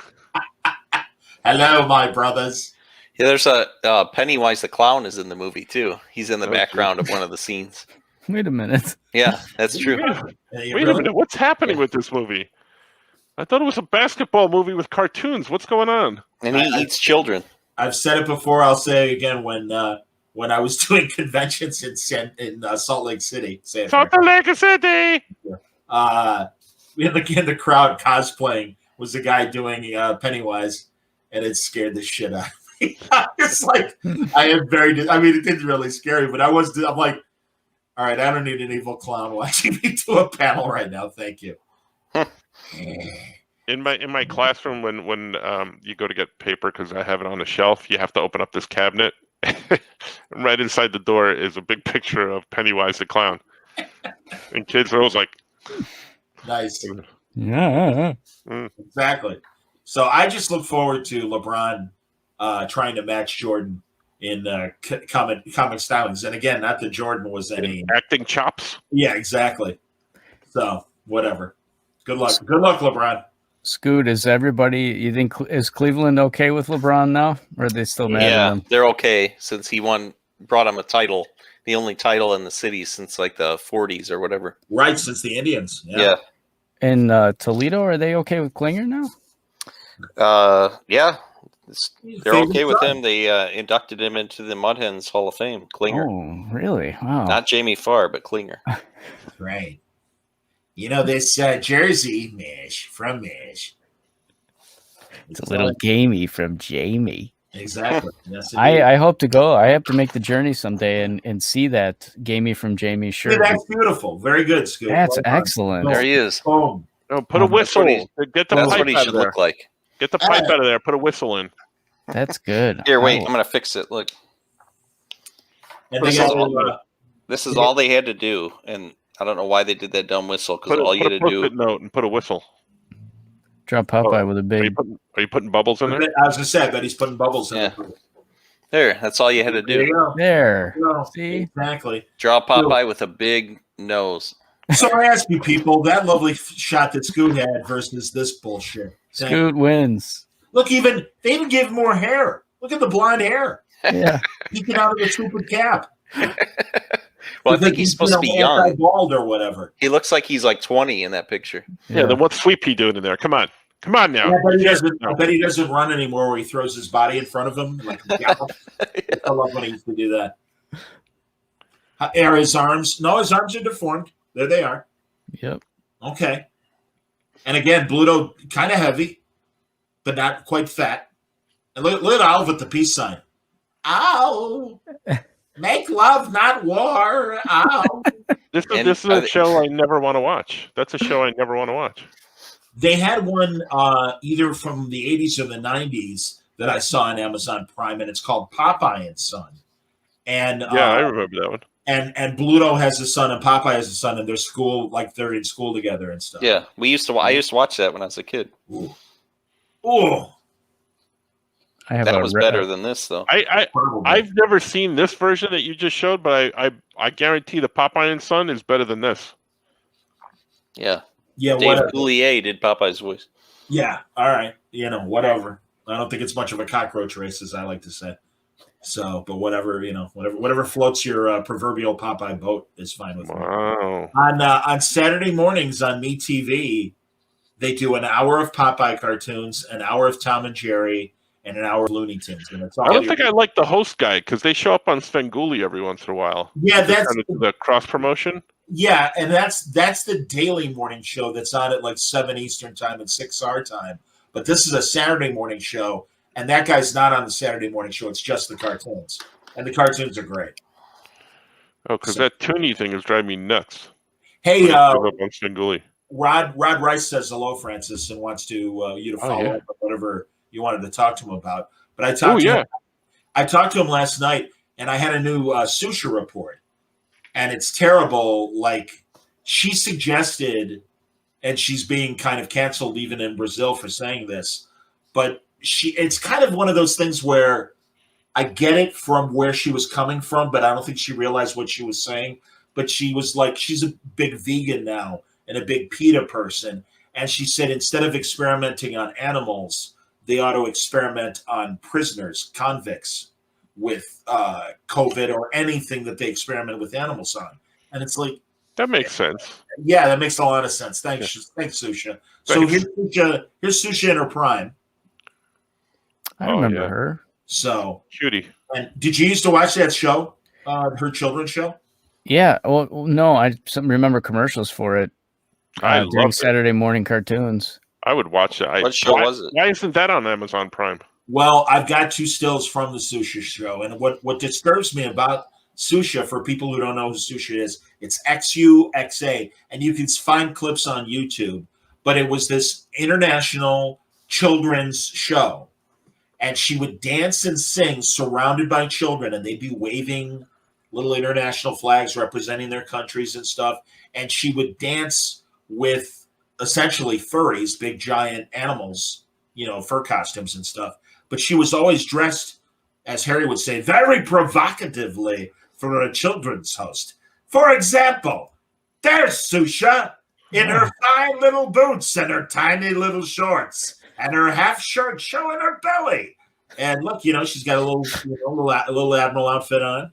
She got the majorettes all shaking their batons, if you will. Boy, oh boy. And then you can see kids in the background. This is a better one, although here I think she looks like if Susha were Doris Day. I like the little sunflower in her hat and everything, but I like the I like the leopard, and I like the very scary. Oh, panda! Hey, Susha, would you give me a lap dance? See, that's the stuff of nightmares right there. Totally. Panda looks like Brad Garrett. And it was on weekday mornings. Which one? Panda looks like Brad Garrett. Yeah. Raymond, I'm getting. I don't like that Susha. Another Popeye drawing. Oh, there you go. It's me as Popeye. That's Popeye with plastic surgery. Yeah, that's a new Popeye. Young Popeye. I want to. That's beautiful. Jesus. I'm so taking a picture of that and putting it on my Instagram. Yes, he had plastic surgery right there. Look at him. Yeah. I look much better, don't I? He doesn't talk like that either. He talks like this. Exactly. Hi, I'm Popeye. Tweet. But yes, because I love Rod's from Brazil, and the first time I talked to Rod, I also talked to Joe Prado from Brazil, another great comic artist. And I'm like, so guys, what's going on with Susha? And they were laughing. They're like, how do you know Susha? And I'm like, every morning at 7 a.m., I had to watch your show. And I would make my roommate, who now writes for the Wall Street Journal, a very, straight up journalist. I'm like, look at this Bizarre Kids show. And he's like, Jesus, what the hell, man? He goes, she should be at, the Admiral Theater grinding on some guy right now. What the hell? It's like, I don't know. She was cute. I love that show. Oh, she's adorable. Look at that face. She's adorable. And of course, she used to sleep with John F. Kennedy Jr. I am hitting that every night. Thank you very much. So look at her. I liked how Scoot's Popeye had sideburns. Oh, the whole shot, man. Yeah, he's hip. He's all hip. Look at him. Hi, how are you? I'm Popeye. Now I want you to draw. I want you to draw the old olive next to the new olive. I want you to do that. Yeah, now you got to do sexy olive. I'm drawing Bluto right now. Oh boy. What are you doing? Hey, I want plastic surgery too. I gotta bring that picture again. It was on my computer that fried. I'd pop it right up. Those great pictures of him throttling Olive. Yeah, kiss me, baby. No, fine. I'll choke you to death. Ah! Oh boy. We're like Bart and Lisa laughing at Itchy and Scratchy. So there we go. Rod says Google Susha plus Amor Estrano Amor. Is that? It must be a song. Thank you, Rod. Rod, seriously, I love that Rod absolutely, like, every time he comes on, I'm like, all right, I demand a Susha update. And thankfully, she makes the papers enough times. He's like, I actually have one. I'm like, great. I'm going to contact you, Rod. We're going to talk. We'll talk Good. about stuff. Oh, that's funny. When it says Bluto after liposuction. Look fantastic. It looked like, you ever see that episode of Family Guy with when Peter gets yeah, he gets all slimmed down and he's got the jaw and everything. He looks so weird. yep, yeah. He's got the Jay Leno jaw. Yeah. Hey, Lois. Good stuff. I'm not kidding. I love that. Well, I don't know if Artie's coming, so I want. Hit us. Here. We want to show some new footage of school. We'll start an expanded cut of Spring Break Lawyer. Ooh, I haven't seen this. I want to see it. Yeah, because everybody's been clamoring for more footage of Spring Break Lawyer. So it's the same footage we've seen 30 times already, right? Except with like another second added on. Yeah, I feel like Johnny Carson. Do we have to shut up this clip, or can we just run it? Well, the Spring Break Lawyer is pleading his case near the end of the film, and something lets loose in the courtroom. Let's take a look. Look who's there! Hello. Oh, there he is. Welcome to the broadcast. Welcome to the All Yeah podcast. Did the Sox win? They were kind of. I don't know. I lost them in the car. It was the fifth inning, and I texted you guys the other night. I was watching them opening night. I said I happened to come across them on TV, and I'm like, in honor of Artie, the Sox are playing. I got to watch it, so I watched them. Yeah, I fell asleep before the last I saw them. They were tied 3-3. Did you see the very first game? Did you see your mean Mercedes? Oh, I'm sorry, Artie. Did they lose today?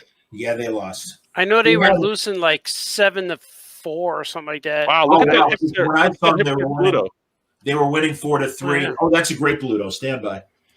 Ludo's addicted to heroin. In He looks like a thick Kurt Wood. Look at Popeye there. Yeah, Popeye looks like Skokie. Yeah. Artie, you know why I'm redesigning them, don't you? I do not. Oh, you got to show them, Johnny. Yeah, show them, Johnny. Artie, they decided that Popeye is no longer PC in his original design. Oh. So this is the way Popeye looks well, now. because he's a straight white male. Of course he's no longer acceptable. That's his weakness. His weakness is not being cool and diverse. Mm-hmm. Whoa. He's a kid now? He's got a whistle. And I see, and it comes out of his nose. But Franco's right. He thought he was vaping instead of. He's probably vaping. So they're kids. Because, Olive always looked like that. But Bluto doesn't have a beard. Right. And so what is this for real? This is fan art. No, someone just said that they saw episodes on Amazon. Is it good? Or is it what do you think? I'm going to say no. Okay, how come they didn't make Bluto black? That's the new thing now. I don't. Why didn't they make him? You're from the Black Blue. I need more diversity in my Popeye characters. That's a very Artie. Actually, that's a very cogent point. That's what. Well, no, that's what everything. They wouldn't make him that because he always gets beat up by Popeye. So why would that's you do true? that? Why? If anything, make Popeye black. Yeah, black by. I don't know. I don't know because he's the enemy now. Straight white males. They took the pipe away. Suburban dads are no longer fun. They took the pipe away because of anti-smoking. They took that away a while. That was in the late '80s or early '90s. They took it away. Instead now it's a whistle, which is like, yeah, thanks. Because he goes it's his toot toot. Right. Well, it makes the same sound, but not the whistle. It says toot toot. When I was a kid, I would say Popeye the Sailor Man, she. So it's Bluto should have a man bun, Scoot. Oh yeah, he should. Well, he's got this scraggly ponytail though. Yeah, he looks like Lobo. It's like if Lobo and Bluto had a baby. And he's missing some teeth too. I don't think they should bother with Popeye. They should just make something new. That would be good. Give someone an opportunity. Like famous cartoonist who always pitches things. You know, I've heard that. I'm very diverse myself. I know. You know, all my characters are either green or blue or red, pink or Well, something. that's because you're anti-green. You're a racist because you're anti-green and blue. I'm a colorist. It's true. You are a color. I'm a pro colorist, professional colorist. Yeah. You're also a letterer and a drawer, artist, a penciler. Inker. I bought ink today. I'm very happy. I bought a bottle of ink today. The last time I bought a bottle of ink, my Gordy was a baby, and it lasted me almost 20 years. Well, wow. Just over 15 years. And I just bought my new bottle today. I'm going to put a nipple on it and suckle on it later. You know, be one with the ink. Suckle on it. So when I bleed, it'll come out. I'll do my blood sugar test and it'll come out like with the comic book ink. There's a lot of octopus in your blood. Yeah. There's squid. Yeah, there's a lot of squid going on in my DNA. I'm part squid. I'm part Popeye. You know. During your famous cartoonist paints things show over the weekend, at one point you said you were mixing paint so you can make black. Yeah. And you said it smells like squid in here. Yeah, it does. It does. Because the old bottles, they if you don't open or they just get old, they start to ferment. It's like wine, but the ink ferments, especially if you shake it before you open it up, and it will make you either pass out if you smell it directly. It's like sniffing glue. We use it whenever we use it in the classroom. You open up an old bottle and you have to vacate the room. Yeah, we always do it in the springtime so you can have the windows open. Yeah, the Speedball ink is cool because it doesn't really settle. It stays a consistent black the whole time, which I really like. But it's the best one. Okay. I found it was good. Who can name this character? I could. Inky. No? Oh, I don't know. I know who it is. Pennywise, like the dancing Bobo clown. or something. He used to be with Betty Boop. Close. Yeah, he's from Fleischer Films. He is absolutely. He was the first. It's either Bobo or Coco or something. It is Coco. It is Coco out of the Inkwell. Absolutely. See, I told you. So I know all of them. At the very end of Roger Rabbit, when the crowd of goons, he's in the crowd shot. He doesn't. That's where Pennywise is in the Space Jam trailer. He's in the crowd shot. I like when they say he's not a woodpecker, he's not a pussy, he's not a wooden boy. What is he? What the hell is that? That's what the taxi kid says. And then Sylvester, he's not a pussy. I like that. I laughed out loud every time. All 5 times I seen Roger Rabbit in the theater. I LOL'd. For the kids out there watching, my very controversial statements of earlier, I will not repeat them because I don't want to get canceled like all these other good people are getting canceled across the internet for having an opinion that people don't like. But I always heard that like going to school when they're like, what's truth, the difference between truth or opinion? And then I would get it right. And then it's no longer that way. But I don't know. I don't want to get canceled. I'll be right back. Oh yeah, sucks now. You suck. You suck, Baltazar. Check this out. And Wayne has a good question about Popeye cigarettes. Candy cigarettes? Why does he? He doesn't need to. He doesn't have cigarettes. He has a pipe. He smokes tobacco. Oh no, stand by for an image. No, he buys edibles. He buys edibles. Does he? Yeah. Do they still sell those to kids? Can you kids still? Oh, look at that! Ooh, tasty candy cigarettes. Yeah. Cornstarch and sugar and more corn syrup. All and of gelatin. That. And artificially flavored. Artificially, they taste like cigarettes. And glucose syrup. She tastes like cigarettes. That's glucose syrup is olive oil's cousin. Yeah, that's right. And palm oil. Corn syrup, glucose syrup, which is more sugar.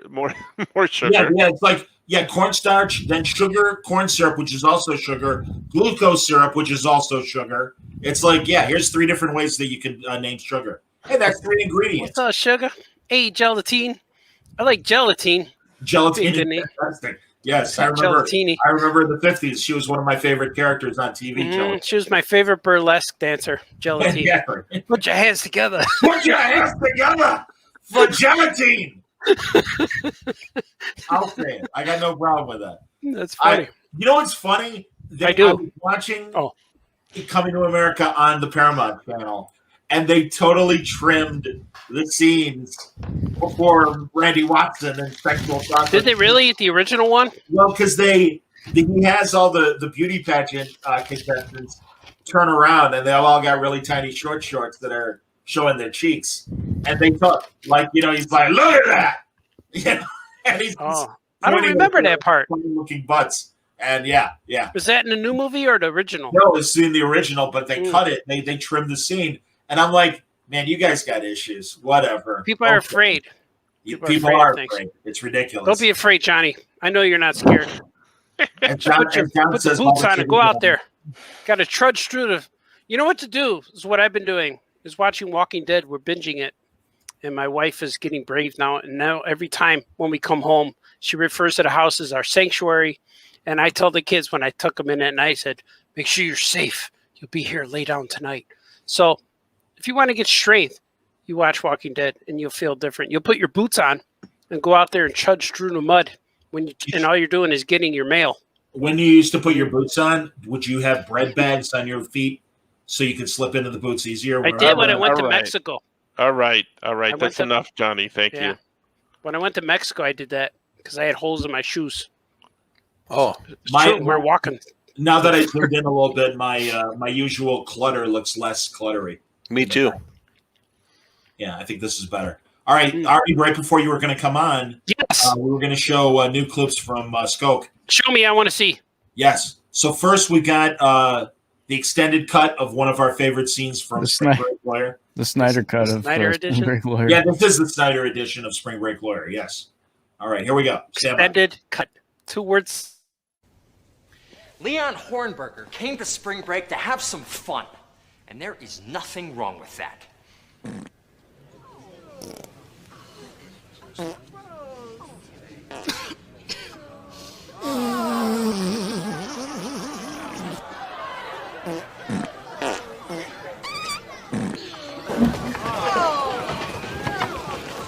Or that. Sir, please.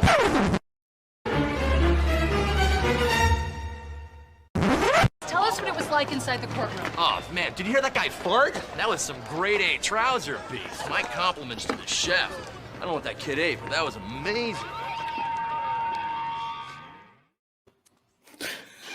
Oh, boy.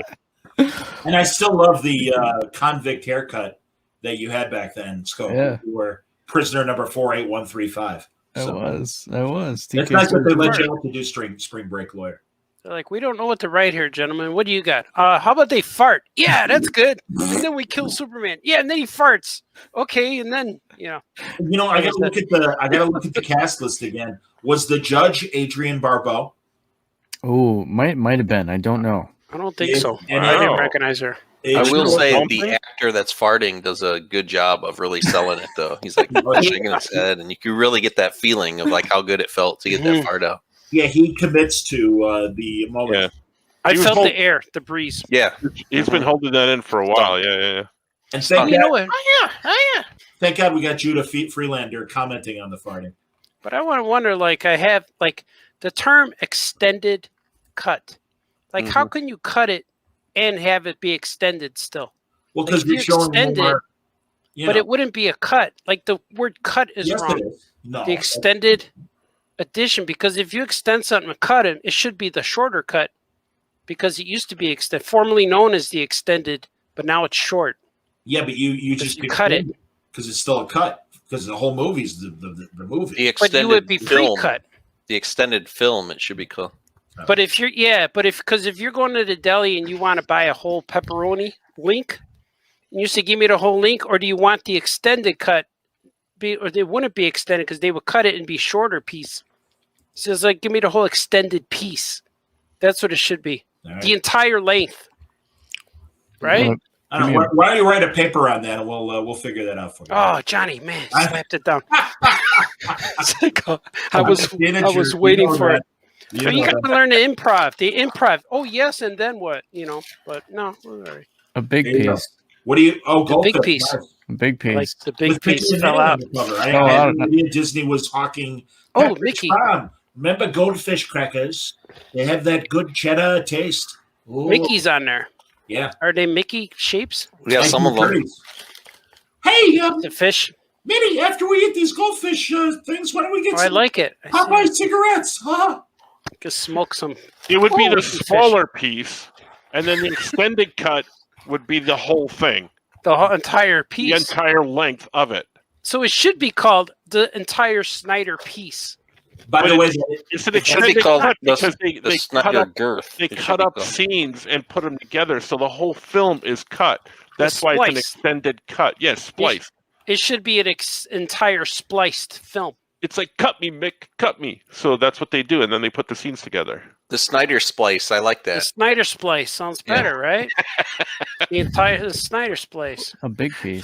The big splice piece. verse. The splice verse. I'd like to point out that the judge is indeed from Spring Break lawyer Adrian Barbeau. Whoa. Yeah. Oh, it is. Swamp Yeah. Thing. Yeah, Original so- Swamp Thing. Yeah. Yeah. I do. What an honor, then, to have appeared in a film. Was that Maud's daughter? Maud's daughter, absolutely. Never watched Maud. She frightened me. Oh man, anytime Adrian Barbeau was on, she had my full attention. Whoa. And even now, I would say still flying. Yeah, she just ordered a new fleet right now. She changed the tires off the old planes. She played a Romulan in an episode of Deep Space Nine. He never saw it coming, that guy. She played him right out the park. Skokie never even saw it coming. He was in a movie with her, never even saw it coming. Exactly. Did you get to meet her? That's a missed opportunity, Scope. No, through movie magic, it appears that we were sharing the same room, but in reality, these were shot on separate days. Her interior judge scene and my outdoor fart, smells terrible scene were filmed on separate days. Were you in the courtroom scenes or no? I was not. No. You're saying that they were spliced together? An extended splice. That's Now, correct. did she see you in your flesh cup? She did not. She was not fortunate enough to, but about 100 other people were on the crew. Oh, I man. got to see it. All right, now a great day. You're going to have to explain this second cut that we have because it's a different project that you're involved in. Sure. This project is it's a comic book project. The creator's name is John Rodriguez, and he goes by Jar of Comics. His website is jarofcomics.com, and he did a Kickstarter for his comic book called The Mad Gasser of Mattoon. He did a Kickstarter a couple years ago for the first issue, and he just successfully fulfilled the Kickstarter for issue number 2. He's hoping to make it a 4-issue series. And so he, to help advertise the Kickstarter, he put together a trailer for each of these first 2 issues. And I did the voices in these trailers. So that's what we're about to take a look at. The trailers. Multiple voices? You did multiple voices. Oh, yes, that's cool. For the Mad Gasser of Mattoon. Oh, no. More farts? No, there's no not human gas, but the gas being referred to is there was a legend that there was some sort of person causing gas leaks in Mattoon, Illinois. I forget what year it was, but there were several cases where people were getting gas leaks in their homes, and they thought someone was going around causing these things. So they said there was a mad gasser of Mattoon going around causing this. So this is based on a true story? This comic? Yes, it's based on a true myth. And the gasser, the true myth. Kind of an oxymoron, but all right, I'll let you run with it. That's all right. I'll give you oxymoron. Are you? The Mad Gasser takes up the mantle of this mythical character and becomes a new hero is born. A new hero is born. I like everything that you just said. Well, thank you. I hope you enjoy the trailer. I'm going to watch the hell out of it. We're going to see him. I don't think we have enough juice. Will you be quiet? It'll be enough. That's all of it. We should hurry. I don't think he'll be down for long. Will you stop worrying and let me work?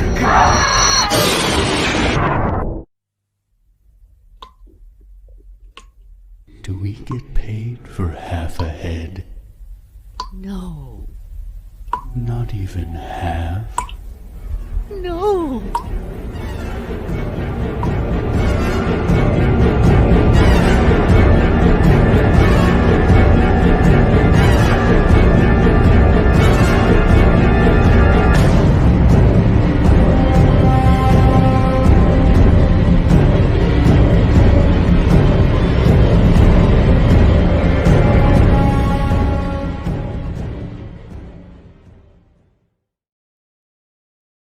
Told you I could do it.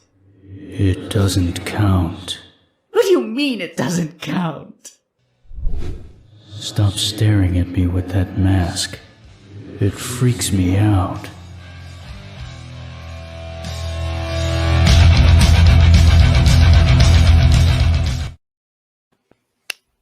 Wow, that was cool. So it's an What the urban hell was legend, that? but they turned it into a real story, like a real horror film or a horror comic. That's That's it. cool, man. Yeah, Wow. that's the idea. And the Mad Gasser is collecting heads, and we're going to find out in this next issue a little bit more about why he's doing that and who is behind this, who he's collecting the heads for. Oh my god, Like I it? like it. I don't Like like what? it. I don't like it. I'm scared. And John is he's from Chicago. He's from the South Side, and he's doing comics and selling his art, doing commissions full time. Oh, So cool. good for him. What's I his used to- last name? What John? His name is Rodriguez, John Rodriguez. Oh, okay, cool. And I'll throw his website out there again. His website is jarofcomics.com, like his initials, JAR, JAR, Jar yeah. of Comics. Yeah, that was And cool. he comes. He's been coming to the conventions. He was at C2E2 the last one. He had a table set up there, and Oh, he was nice. selling his stuff. And I got to know him because I worked with his brother. Sorry. Nice. His younger brother I worked with back when I was doing my project management job. So that's how I got to know John. And he put the trailer together himself and did all the art, all the writing. I like He's it. a good man. He's a good man. I wish him a lot of luck with his I don't pursuits. like it. Scary. Scares me. It's scary. I like your voices because I know it's you, but I don't know if I didn't know it was you, if I couldn't tell. But me knowing it's you feels like it's a split personality talking to each other, like a dual identity. Like, should I do it? Don't do it. Yes, do it. Like the two little guys on your shoulders. You know? It is. Well, Yeah, I that feels like- recognized your voice, but I didn't recognize the other one as your voice. I thought one of them was you because I One thought of I them recognized was you. one of them was Mike, and the other one was the other Mike. Oh, Snap! the other Mike. Yeah, The other Snap. Mike. You're You freaking see? me out, man. Wow. Yeah, that's they were both me. I like it. I like it a lot. I like it. I There like you it. go. I like it. I like it. we wish the other Mike get healthy tonight. He's You know who was Yes. the- Mike yes, Nagan. Yes. Yeah. A little under the weather. Yeah.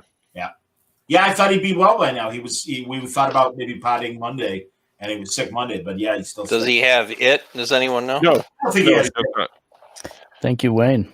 He has the goo. Cooties, maybe? Yeah, That's something. Yeah. You get cooties from girls, right? It's the it kudos. He turns into a clown when he's not thinking about it too hard. Yeah. Yeah. Yeah. Hmm. If you're just joining us, this is what's happening right now. Welcome to the IIA podcast. You know, seriously, I was gonna make fun of when you said "Welcome to the IIA podcast" when you popped up, but I'm like, actually, people might be joining us mid conversation. Yeah, well, I did. In case you know. you joined us, you're right. Hmm. I like it. People see I'm on there and they stay. They're like, "Oh, that guy's gonna say some weird stuff." It's like a continuation of my Says Things show. By the way, I like your Beatles kind of glasses you've I like the Beatles. You like that? Thank you very much. Which one of you is Ringo? I'm trying to get my beard going. Double Big. Fantasy, the album you made with Yoko doing half the songs. Screaming, yeah. Oh, thank you very much. That was fun. We had to take her off the ceiling after a while. Great, She the was just great hanging thing up about there. Yoko's records, well, you could play them forward and backwards, and they sounded the same. I like Yoko. We recorded her in reverse and it came out the same. Artie looks like the Beatles, and I look like the new Popeye. Oh, That's true. Rebooted Popeye. I could reboot Blonde hair Popeye. sticking out. My Popeye would be awesome. Hey, by the way, Yes. I'm saving. I haven't watched the 5th episode of Superman and Lois because I'm really pissed that I got to literally wait almost 2 months for the next episode because it's not going to be back till the end of either April or I think the end of May. College basketball interrupting? No, it's on the Big Ten. Well, no, because we just had the college basketball game on Monday. Oh, I didn't know. Baylor won the NCAA. I have no idea. But I only saw the first 2 so far. I'm behind on a lot of my homework. I saw the first 2 too. I have to watch the other 3 because it's not coming back for another 2 months. Well, yeah, I'll catch up. We always try to watch, but now Gordy's working, man. He's my little working man. He's never home in the evenings when we like to watch TV in the dark with a music rule with the sound real loud. We still have to watch King Kong and Godzilla fight. We still got to watch them. When he comes back from work, does he smell like French fries? Yeah, his hair. I smell him all the time. He smells good though. He said, "Dad, stop licking me." You know, I'm like, "Oh, so good. You got salt."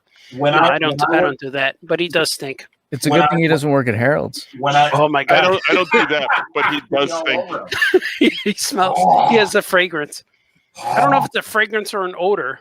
They're both smells, right? When I worked at Dairy Queen in college, and I worked on the grill, it was the most weight I ever lost, other than Weight Watchers, because I was surrounded by fried meat for 2 hours, and the last thing I wanted to do when I came home was eat any meat whatsoever. It reminds me of that so much weight. That Seinfeld episode where Kramer smelled like Kenny Rogers' chicken, and Newman wanted to eat him. Yeah, he put him in the tub with butter. Yeah. There was I told you guys this, but I used to work in a deli, and I would walk home from school after my shift. I would go to work after school and then walk home in the evening, and cats would follow me because I smelled like deli meat. So. Red Cat Strut, I'm a lazy man. Yeah, White Castle, I had pickle hands. They would smell like pickles, and my fingernails would be slightly green, and I never get that smell out. By the time I get the smell, take a week, and then I go back to work. I work on the weekends. Like, oh man, it was rough. Yep. No, it was the onions same on your shoes and stuff. Yeah, it was the same with the grease from the fried meat. And I would immediately come home and take a shower, and I could at least still smell it. Yeah, it's still in your hair. You don't need to buy hair gel. Just comb it back. You know. My girlfriend worked at a place that sold like nuts and other things, and they sold homemade peanut brittle. And she always smelled when she come back from work. She'd smell like peanut brittle. That's where I lost all credibility for the story. Stop you have smelling. a girlfriend. Boy, oh boy! Stop smelling me, Yoko chips. Brittle. Boy, oh boy! They call them Yoko nuts. Yeah. His girlfriend called him Yoko chips. Yoko nuts. Exactly. I smell like Yoko nuts. Yoko nuts. It's true. My boy brings home he likes to close up, lock up, or finish the store, or whatever, because he brings home all the food. The last time he filled up a brown bag, like all the way up with fries, you could barely roll the top, and he's coming in the car with it. Dad, just hold the bag. And then I had to hold the bag so he put a seatbelt on and he held it on his lap. But the fries, they're not good in the morning. They get real hard. Oh my God! No! You can pick your teeth with them. Yeah, no. But you can't refrigerate and reheat fries. No, it's hard. But he brings home pies every day. So there's apple pies and strawberry pies, cherry pies. They're always lined up, stacked up on my stove. So it's cool to have coffee and a pie every morning. Sure. But we still got like 12 of them. He says, "Should I bring any home today?" I'm like, "Nah, let's wait a few days." Well, yeah, let's just go down. No, when I worked at Starbucks, I was an assistant manager. The company would tell you like, okay, you got to either donate the food or dump it. And I had all these college kids working with me, and I'm like, take the food home. I'm like, you don't have to dump it. Don't worry. Really, John? Are we going to get in trouble? I'm like, I'll take the rap if you get in trouble. Yeah, just take it. I'm like, yeah. And they were like, they're poor college kids. All the only money they were making was from Starbucks. So I'm like, Yoko Rebel. That's what that's all about. Eat the tarts. And so when I worked at Wendy's, right before we closed, we would put the chicken nuggets or the spicy chickens down like a minute before we closed, and then it's like, well, just take it home because we were all in college too. My boy brings back nuggets in the pancake container, And he opens there's like 50 nuggets. It's all packed real tight. I'm like, what are you doing? He said, that's why he likes closing. He always texts me, hey, did we cook dinner? And I'll say, yeah. And then he says, okay, I'm bringing more food too. So we got spaghetti and chicken nuggets every night. Well, you got hungry kids. I mean, Gordy and Audrey are like, yeah. So that's something like, like kids from when they're little kids to teenage kids, they're constantly hungry. I mean, my sister, having the two boys, and they were only like 5 years apart, and they'd bring friends over, and she'd constantly go to like Little Caesar and do the pizza thing because it was like cheap food, and like the kids loved it because they'd like devour it because they're all playing sports, so they're always they're like Wally West. Yeah, I'm always making Crystal Light Kool-Aid, and I'm always feeding people. Yesterday there was an extra few. I had 8 people all together. Wow! We make dinner for 8 people. And then I'm barely like, I better make sure I eat something. It's going to be gone. But every time I order food, it's like $100. $100. Used to be like $6 or $7 because I just for myself. When you How much did I sell this Popeye and Bluto for, Art? $100. Yeah. Everything started at $100. Yeah. Hey, that's like Franco had that awesome Teen Titans that did it even last like 12 hours, Franco, on Etsy? Oh, yeah, that was cool. It lasted about 15 minutes. Oh, that's cool. Yeah. And Frank, and I'm going to say it, and if I'm out of school, I apologize in advance. But yeah, Franco's like, should I sell for this much or should I sell for this much? I'm like, sell it for this much. Like, without even like, he's like, wow, you didn't even think about it. I'm like, no, because it's awesome. Sell for a lot of money. Seriously, it's like, Artie, it's just like what you have in your background, but obviously Franco style. And he had 5 figures. It's the original Titans. I saw that, yeah. It was great. Yeah, it was awesome. So yeah, Speedy was on there, yeah.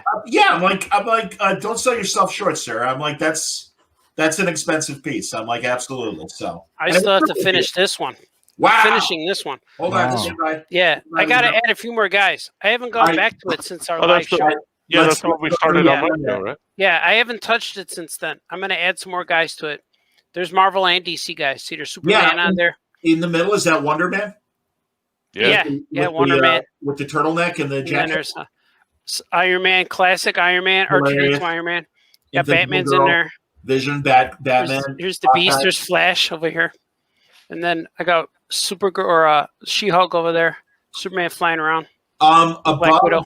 Yeah. Oh, that's Black Widow. Okay, yeah. Yeah. From the little bracelets. The Black Panther. I like Hercules over here. Hercules. And then there's Vision. I love that. Every time Artie has some sort of beast-like character, he's always in a crouch. Whether it's Beast Boy or the Beast. The Beast, yeah. Beast. No, this guy. Yeah, I mean, Black Panther's fine, but no, man, like the Beast, it's just like when Chameleon Boy or Beast Boy, whenever you drop them. And I like this. Yeah. This leg, I didn't have room, so I just hid it under here. And this other leg goes up and around. I like how Beast has a real big arm. Real big. Yeah, it's real big. And his hand is behind Captain America's hand. Yeah. Is that Flash? I'll put him under. Yeah, it's Flash. Flagellant? Yeah, that's him. Flagellant Flash right there. Yeah, he's over here in his thick thigh over here. Yes. Yeah, I'll put him on there. I draw this without penciling. I just go ahead with the pen, But I didn't go back to it. I got to add more guys. Maybe add a Wonder Woman. Or that's like something we would draw at a Comic-Con after the show, like at the restaurant. Look how big his arm is to compared to the rest of his body. Yeah, that's true. Thor's arm. I didn't put the Hulk on here yet. Oh man. Yeah. Do you have my favorite Iron Man? You can have him keep it from the corner. Yeah, Iron Man. Iron Man. He goes Iron. He looks like R2-D2. Yeah, he did. That's what I thought it was at first. Yeah, it's Iron. It's original Iron Man. I like Sue Storm. Ditko made him first, right? Didn't Ditko create Iron Man's armor? No, Don Heck. Don Heck? Well, I bet. No, but I mean the very original, the gray one. Yeah, Don Heck was the artist on the gray one. Oh, and I think Kirby might have designed the character. And Ditko, didn't he draw Tony Stark at first, or no? Was that? No, it was all Don Heck. So, if anybody wants this, it'll be on eBay pretty soon for $500 because that's like $50 a guy. There you go. No, that's not true. No, I'll probably start at like $30, $40. See, usually what I start. I think you're selling yourself short, sir. Scarlet Witch. I don't think it has to be $500, but I think it's like $100 or $200. Yeah, I usually get the auctions usually get about $100, $80 to $120. So there's Ant-Man. Look at how happy he is too. He's waving, and he's on Seymour. Isn't that his aunt's name, Seymour, or is it Henry or something? I forget from the movie. I forget. Yeah. I'm gonna keep showing. I thought it was the Wasp at first. The Wasp. The Wasp. The Wasp. Sorry, hold on. The Wasp hole. Yeah, she's a Wasp hole. Wasp the hole. The lady. The lady. There's the Black Widow. The lady. Black Widow. Yes. Look at, and here's what they look like on the other side of the world. Whoa. Yeah, they're upside down now. They're in an alternate universe where Thanos snapped.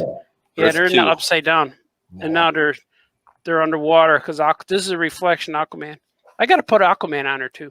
That'd be good. This is how they look on the sideways. Yeah, put the movie sideways. Moon Boy in there. Moon Boy. Yeah, this is a good pod right now. I like it. Yeah, I know people listening on audio. They're like, can't see a thing. How you doing? Can't see a thing. That's awesome. No, that's great, buddy. Honestly, I like it. Thank you. Yeah, I've been drawing a lot of commissions lately, so I've been doing the live stream commission shows and clearing it up. Well, it reminds me of like an Artist Alley drawing you would do, and you charge like $1 a character or whatever. Yeah, and people would do like 20, ask for 20 characters or whatever. Yeah, they said, "Can you do a Green Lantern Corps?" It's like, yeah, that'll be $500. My favorite is if they ask you to do, like Green Lantern Corps, and then they want specific characters. You're like, I'm not going to do that. I'm just going to draw these guys in there. Yeah, I always make up guys too. Put them on there. Like, who's that guy? That's the new guy. Like, he's from Sector 3.56. What's his name? His name is That's his name. Scoot's right though. It's like at first it's like, yeah, sure, and then people get a little specific. It's like, yeah, I'm not going to do that anymore. Yeah. And one time this guy Artie loses interest as he's drawing. We call this guy high maintenance sketch guy, and I'm very proud that I've trained him over the years. Because at first he would come up to me and say, "Can you draw Brandon Routh Superman?" I'm like, "Sure." And then he goes, "No, I have reference." I go, "Too late." And I give him here you go, it's $1. And he'd be like, "Oh, wait."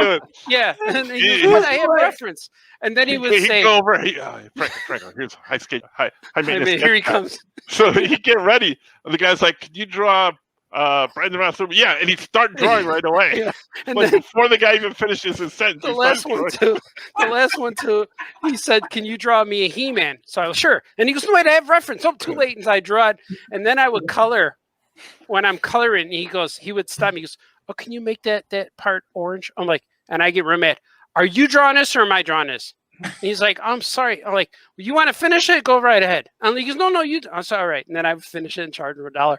But I was going to say, Artie, it's either free or $1, right? Yeah, but there was one time, I trained him so well that he knew when he was going to come up to me, he has to have the reference ready. And as he's asking me, he needs to hand me the reference before he asks. He goes, "Here's my photo. Can you draw this?" And then I'll say yes. And there's no way I could do something else. So what he did was he showed up with he had the white box in the little cart. He pulled it over. He looks at me. He's standing right in front of me. I'm waiting, very patient. He opens the lid, takes the comic out, and he has a binder. He's taking a binder. He takes this paper out. He's taking this paper, and he hands me a few references. He puts them in front of me. I'm like, "Okay, you got it so far." And then he says, that was a Flash Gordon. It was from the from the cartoon Flash Gordon. And I said, he said, "Can you draw this?" And he was real specific. And I drew it. I said, "Sure." And I drew it. And he goes, "Well, how much would it be?" And I said, "Well, since you provided all this reference and art direction, I'm going to have to charge you $100. And he said, "What?" I go, "Well, yeah, look, do you not like the drawing?" He goes, "No, it's great." I said, "Well, it's $100. He goes, "Well, the other guys in Art Sally charged that much. And you gave me reference, and I could have did it for $1, but you wanted all this reference." And he went, "Okay." And he actually went in his wallet, he took $100 bill out of his wallet, gave it to me. I took it, I folded it and put it in my pocket. And I said, "I'm just kidding, dude." And I gave it back to him. Wow. And I said, "You could have it for free." I just gave it to him. No, that was worth it. Just take it. And he was sweating, man. He was like, "Oh my God." And believe it or not, but that has been the last high maintenance sketch guy request that I've ever gotten. Yeah, wonder why. I trained him because he doesn't know what to expect now. Hey, ironically, I was talking to Gigantic Jeff today. Oh yeah. And he mentioned, he's like, again, he goes, because there's this online thing. I don't know if you guys have heard of it. It's called Clubhouse. And you can set up, Mike Skokie invited me to Clubhouse. He's the one who told me all about it.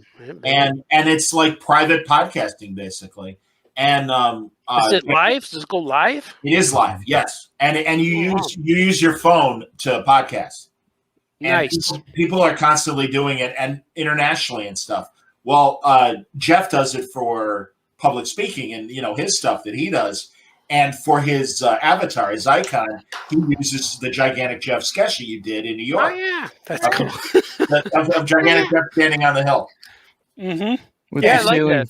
the He ceiling goes, fan. he goes, "Tell Artie, I still get great comments on that sketch every time." You know what? I have to say about it. How'd you get that? yeah, because I have to say I see Gigantic Jeff go on all the time, and he found that app that you can make sing. He was making Scoot sing, and Meagle guys creepy, use that. right? Yeah, Creepy. like Meagle guys use that head to make like Meagle Spock sing or Meagle Superman. Sure. But Gigantic Jeff also found an app that turns him into a girl. It's a gender bent app. I don't know what it does, but I want to say I want to know. there's Gigantic Jeff as a girl singing. It's kind of cute. Kind of hot. Yeah, I was all right with that. Oh man. Yeah, you got to turn. not Yeah, TMI, find it. But all right. Go on there. He's a handsome woman. Hey, Makes you're sense. not a bad-looking girl. She's pretty smooth. Yeah, she's cute. I'd say, hey, Gigantic Jeffrey. How you doing? Jeffra? Gigantic Jeffra. Jeffra. like on the Beverly Hillbillies, Jeff Green. Jefferina. I don't know.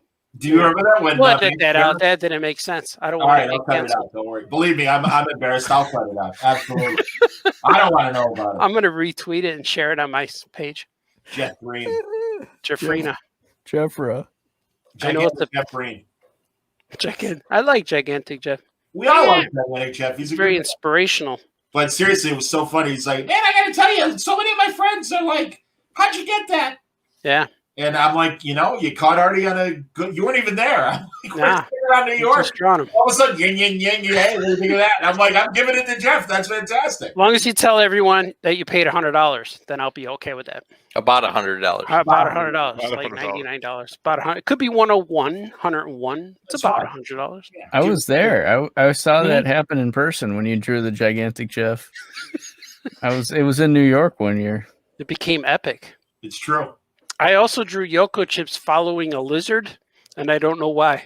And that one Didn't the makes lizard rounds look like too. me? Wasn't he Yes, dressed he like? was walking, and it does make the rounds, and the earbuds out of the pocket. Better when I would talk about how I'd have really bad dreams, and I'd wake up and I'd have scratches on my body, and Scoot drew me in bed, and all these like ghosts and stuff with real sharp claws were like coming at me and stuff. Poking you with hot sticks and stuff. I always say no. I like travel to like some sort of another planet or something like that, and I'm fighting like Flash Gordon battles and stuff in my sleep, and I wake up and I've got battle scars, and I have no idea how I got them. You're like when the boxers get knocked out and they're on their back and they're still punching. Exactly. They're punching Artie, out. you remember that fight that really happened? Yeah, I saw that a few times. Lennox Lewis did that too. When he got Lennox- knocked out, he threw Oh, another I punch. forgot about that. Yeah. The guy I remember when was Rockman knocked him out. Marlon Starling. He was a welterweight fighter, and he was on his back, literally doing that. And Yeah. then when they revived him, they're like, "What happened?" Larry Merchant. What happened that made you go down? And he goes, "I never was down." And he goes, "Marlon, we got the tape right here." You were knocked out. Yep. And he goes, "I was never knocked down. I was never knocked down." Yeah. And seriously, like Larry Merchant takes like 5 seconds, like look at him. He's like, Yeah. "Thank you, Marlon." It's like, okay. I It's saw like- one. I saw that one fight one time. These guys there was a war. They beat up each other so bad, and the guy who won got real beat up. They both fell down a bunch of times, and then when they interviewed him, how's it feel to beat a new champ? And he said, "I like eggs." That's what he said. And I'm like, what the heck? And they're like, well, back to you, Bob. Or when, I was when- watching. Go ahead. I was going to say when Tommy Morrison got knocked out by Ray Mercer, and he was knocked out cold, and he was on his back, and they got him on his stool, and they were checking to see if he was all right. And on his stool, all of a sudden, he was going like he was still in the fight. And it's like, the fight's over, Tommy. You're sitting down. What are you going to say, Francis? I was watching a boxing match once. I think it was the Olympics, and this is years and years ago. But they interviewed the guy, and it was a real tough fight, but it was an Olympic fight, and they interviewed the winner when he got out, and he was just like, literally the fight just ended, and he was still breathing heavy, and they asked him, like, what did you think? And he was like, box, hit him, and then they went down. And that was the entire conversation. Yeah. I understood 3 words in the entire conversation because he was still, but he was like talking as he was doing this. It's nuts, man. I know there's a lot of stuff happening. Pinklin Thomas was a former heavyweight champion in the 80s. And when he fought Mike Tyson in the 90s, Pinklin Thomas was trained by Angelo Dundee. And back in the 60s, Dundee in an Ali fight against this British guy, Henry Cooper. Henry Cooper knocked Ali down, and Ali had a little tear in his glove. And luckily, the knockdown was in the 4th round, and it was very late in the round, so the bell rang, and it kind of saved Ali. And Angelo Dundee took the tear and made it bigger while nobody was looking. And he calls the referee over, and he's like, hey, we need new gloves. He goes, he can't be put out there with the bad glove. And it took him like 11 minutes to find a new glove. And that was plenty of time for Ali to revive himself. So they were trying – he was trying the same trick with Pinklin Thomas on this Tyson fight. And Larry Merchant, same guy that interviewed the guy that was punching in the air. And Pinklin Thomas got knocked out cold, and he gets revived. Pinklin, what happened in the fight? And he said, well, the split in my glove made me lose my monotony. And that was, I swear to God, the quote Pinklin Thomas. Made me lose my monotony. Like, I like when Pinklin, back to you. I like when Roy Jones was talking to Larry Merchant, or is it Larry? He was saying, he's a great Mexican fighter. What makes you say that, Roy? Well, because he's Mexican. He goes, he's from America, Roy. He's born in Los Angeles. Well, he's a Mexican fighter. Well, he's a fighter with Mexican blood. Sure, his ethnicity is Mexican, but he's an American fighter, Roy. Well, what I'm saying is, no, you're inaccurate, Roy. He's from Los Angeles. Okay. I remember that. Roy was not the best analyst. Yeah. Roy made George Foreman look like Einstein. Yeah. And dude, listen, I love boxing. And I respect the hell out of every fighter. Awesome. But the streamers now, they do interviews, and they do interviews with fighters. And I'm sorry, fighters come from difficult backgrounds. They don't make for the best interviews. They grow up wanting to fight. That's the first thing you need. And it's I'm sorry, it's the days of Ali and even Mike Tyson. Yes, I'm going to beat the hell out of him. I'll fight him. I'll do it again. Yes, him and Roy Jones Jr. Roy, would you do this again? Well, I'll discuss with my family, but probably no. And they asked, would you fight him again? I'm like, yeah, I'm ready to go. Let's do it again. I'm telling you, that fight, their fight, and again, I have a lot of respect for Roy Jones, but Roy Jones ducked a lot of really good fighters. He got hurt too. And I loved seeing Tyson hand Roy Jones's ass. Yeah, it was good. And that Tyson knew it, but was at least polite enough to Roy. Was like, I got a lot of respect for you. You took my best punches, and you still kept trying. And that's essentially what he was saying. And it's like, yeah, listen, you sucked, and you didn't hurt me, but at least you were trying to hurt me. So I got a lot of respect for you. And Holyfield, they're talking about him and Tyson fight now. I don't know if Holyfield will do it though. Yeah, it's really weird because first of all, for being 58 years old, Evander's in rock hard shape. Is he only 58? Yeah. Wow. Yeah. Well, and Tyson's 54. Wow. Well, I'm glad they're both older than me. Because I can say I can't fight. As much as it was fun watching them in the ring, Roy was gasping for breath after round one. He was hurting. And Mike was fine. Mike went 8 rounds. I could have kept going. And it's like, yeah, obviously, because you were still punching hard in the 8th round. But Roy is like, and I'm glad because as much as I enjoy seeing these guys, fight, and that it wasn't kind of BS sparring and they really were trying to throw punches, that's a lot of pressure on your heart. And you know, being in your 50s today is a lot different than being in your 50s when we were little kids. Yeah, because we were little kids. Well, and 50-year-old men, I think, was old. Present company excluded, most 50-year-old men take very good care of themselves and are still running and active and stuff to a degree. But, you know, boxing's the most demanding sport. And I do worry that if these fights continue to happen, because De La Hoya wants to. Yeah, he's dumb too. He's in his late 40s. He could wear those nylons. He wore fishnets. I remember that. Yeah, I've seen those pictures. That's real, everybody. It was for Halloween. Sure it was. You know what would be cool? Halloween. Sure I am.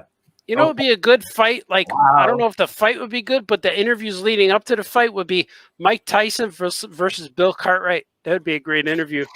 Because it's like, I don't feel like fighting him. I want to fight him. I'll fight him. Yeah. When you gonna knock him out, Bill? The fourth round.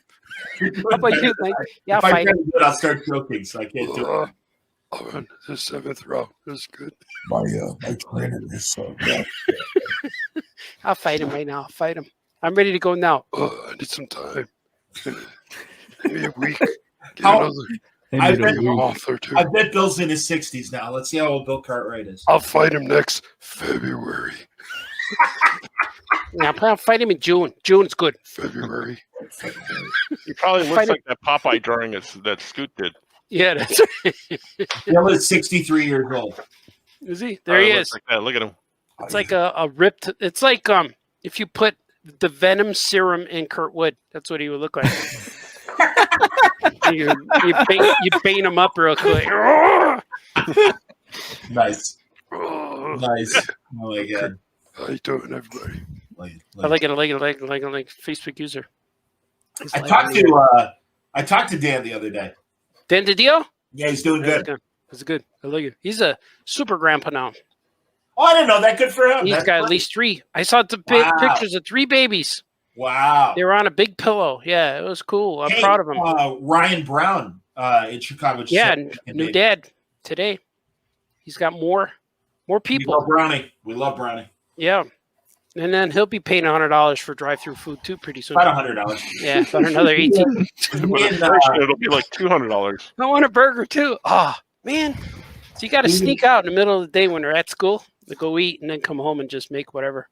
I like visiting them because he and Seeley both have houses in the neighborhood where my dad's restaurant was. Nice. So it's totally like the first time I went to visit Seeley, I'm like, this is my dad's old restaurant neighborhood, man. I'm like, I totally know this. Portage Park, Artie. Right over there. I know where that is. Yeah. Right over by there. It's over by the thing. Over by Irving Park Road over by there. Absolutely. The thing around the corner by the thing, by the guys over there. By Irving and Austin, right by the Peychaud Theater. Peychaud is spelled patio, but the old timers called it Peychaud like ratio. Oh, yeah. That's why they call it, like the Peychaud. And I'm like, isn't it the patio theater? No, it's the Peychaud Theater. It's the Patio. The Patio. Yeah, Brownie and his wife bought a place there too, and it's like, oh my god, that's great. And it's like I said, I'm like, oh my god, it's my dad's old neighborhood. It's Giordano's over there. That's my dad sold Giordano's over by there. 33rd Street over there by the guys. Toyd. Yeah, go tell me you know me. You get in. We'll let you right in. Mm-hmm. All right, around the horn before we wrap up, because I know we've been going a long time, and poor Francis probably has to go to bed soon. Will you tell me, Francis? Are you all right, or you want to go to bed? No, soon. Yeah. Okay. Well, anyway, regardless, here's the. You guys could stay on, but I'll duck out. But yeah, I got to get my guy in 20 minutes anyway. Okay. How long do you think? Do you think you'll go to conventions in this calendar year? Yes. Before December of 2021. Yes. C2E2 December. Okay. All right. You think you'll do one before then? Possibly, maybe. I got to talk to Mitch, but I'll see what he's doing. But possibly Terrificon because it's close by to me. Maybe, but what about New York? I think that I don't think New York is going to happen. And even if it did, I don't think I'd do New York City. Yeah. Well, and also, I mean, my God, it was a COVID hospital for a lot of the year. It's there. And I'd be, honestly, as much as they're scrubbing, given the age of the room and the building and stuff, I'd be afraid of cooties. I got to be We're not leaving the prison. See, Stay here, you'll be safe. You know, I'm going to kill you one day. Maybe not today, maybe not tomorrow, but I'm going to get you. Yeah, I don't know. I think I might stay home. I'm not sure. I got invited to at least 4 shows that I haven't said yes to because I'm not sure. I didn't get vaccinated yet. I don't know. Get on that. I know I got to do that. I just don't think of it. I know, man. I just got to do it. And I'm only pestering you as your friend. Mm-hmm. You know that. There's no. I'm not taking a stand. There's nothing political. I just haven't. No, I realize that, but I'm just saying. You know, like especially now that it's 50 and up, and we're in the zone. Because I waited. I was the same way. I mean, I wasn't waiting for anything other than, listen, I'm staying away from people. It's not, I'm being very careful, and also I know my time is coming where they'll beyond 65, and thankfully as soon as they lifted it in Illinois, I signed up, and right away last Thursday I got my first shot. Yeah, I'm gonna wear a Pulp Fiction shirt when I go. Roll up the sleeve, Pulp Fiction. Give me the shot. Give me a shot. Oh yeah. I don't care. Just give me a shot. A big black marker. I'm going to put a marker on there. Right there. Get me. He wanted a black magic marker, but he uses red. If you notice in the movie. I do remember. Go ahead, Skokie. Sorry. The good news is, Art, for people like you who have not gotten a shot yet, it's opening up. It's going to become more easy to get as time goes on because just a couple weeks ago, even, it was really difficult to just get an appointment to get this thing. But as time goes on, there will be more vaccines. It'll be more available, and there will be more places administering that thing. So that's the good news. If you haven't gotten it yet, I want to get 3. Make sure it's 100% true. Yes. Yeah. I get 3 shots. Make sure it sticks. It's funny. Chucky got his on Tuesday, and Chucky got the 1-dose Johnson and Johnson shot. Yeah, he did. Right in the Johnson. Exactly. What if that's how they did it? And like it started in that's there. why you only need one. They stick it right up there. It's a suppository. Yeah. Well, we'd be praying for only one. Well, there's the 3 shots available in the States, and one of them is Johnson & Johnson. It's only 1 dose, and the other 2 are the 2-dose ones, Moderna and Pfizer. And I got one for but for C-dose. Mm-hmm. But they, but also, they're still not sure if they're going to have to get a booster. You're going to have to get a booster shot when, and especially now that there's a couple new strains of the virus. Pardon me. But I'm burping because I had my Coke. Nice. But they were saying that they know for a fact it at least lasts for 6 months. So I might go to a late summer convention. I might. Can you choose where they stick you with the needle? Yeah, I chose my sack. Really? I had a Virgin. Yeah. The Virgin. Give me a Virgin, Doc. Did it go nice and fleshy over by there? Did it sound like this? Yeah. Oh yeah. No, I was like in Superman's origin from the Golden Age where they were breaking hypodermic needles on my Virgin. Ooh. It's like, oh man, we got to do another needle. What's wrong? The Virgin was awakened saying, Quato, Quaid. What are you doing, Quaid? Quato. Give me sticking me in the eye with that thing. Yeah. Nice. I'm going to choose my butt cheek. Can you do it right here? Yeah, that's good. Why don't you drop your back? Sir, you can do it in your arm. Yeah. Can you get that guy to do it instead? I did that at an airport once. It was embarrassed, the guy. Yes. I'm going to give you the pat down. Are you okay with that? And I said, yeah, but can you get that guy? And he said, why? I said, he's handsome. He's more handsome. And he went, no. And he wasn't gentle after that.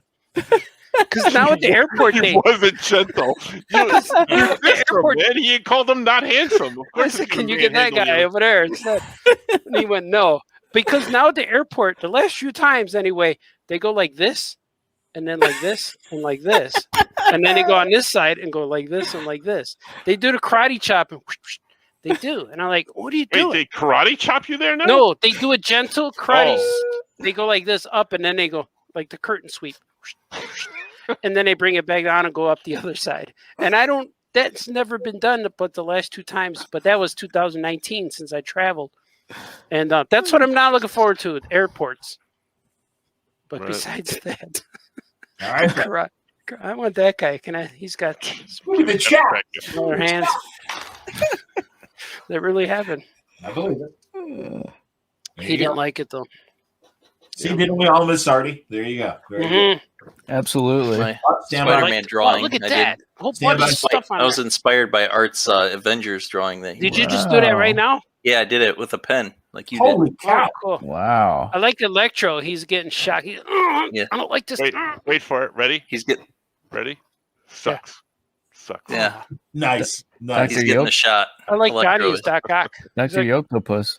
That is Dr. me, Doc Ock. That's insane. Dr. Yoko Puss. That's what he called him. Nice. And he's got the Rhino. He got two Yokos on there. I like Yeah. the Rhino. The Rhino. Charges in there like the Rhino. I That's like it. I like it. excellent. I like it. Oh yeah. God, yeah, I like how crazy Venom looks. Mm-hmm. He can never close his mouth because his tongue Yeah, gets his tongue's very big. bites it. Yeah.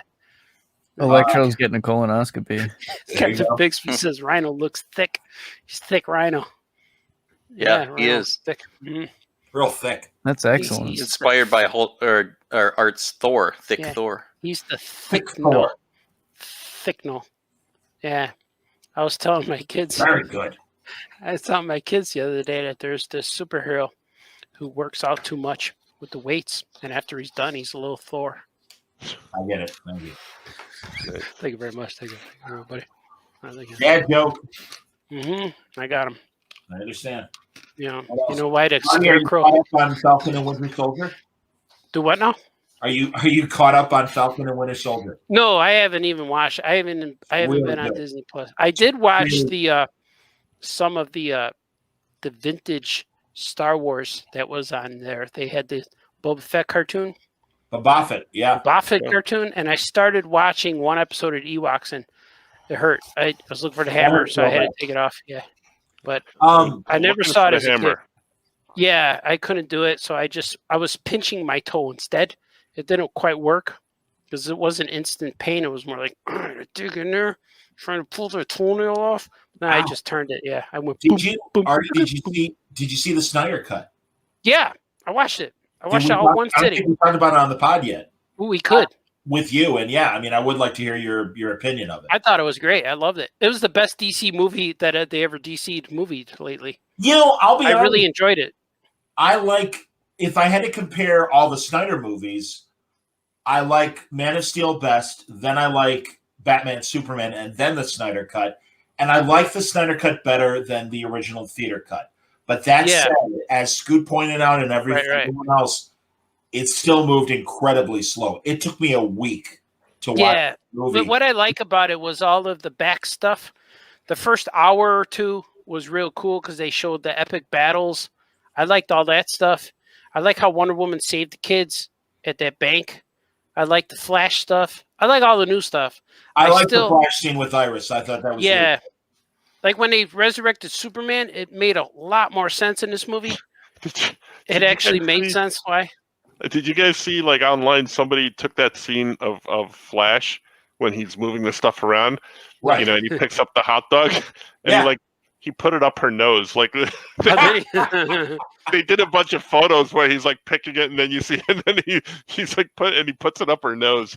That made me laugh. Well, Yeah, that but they- scene I really appreciated because it was kind of an homage to that first issue of Flash, Showcase 4, Yeah. when he's in the diner and all the food's hanging like there and everything, and Yeah.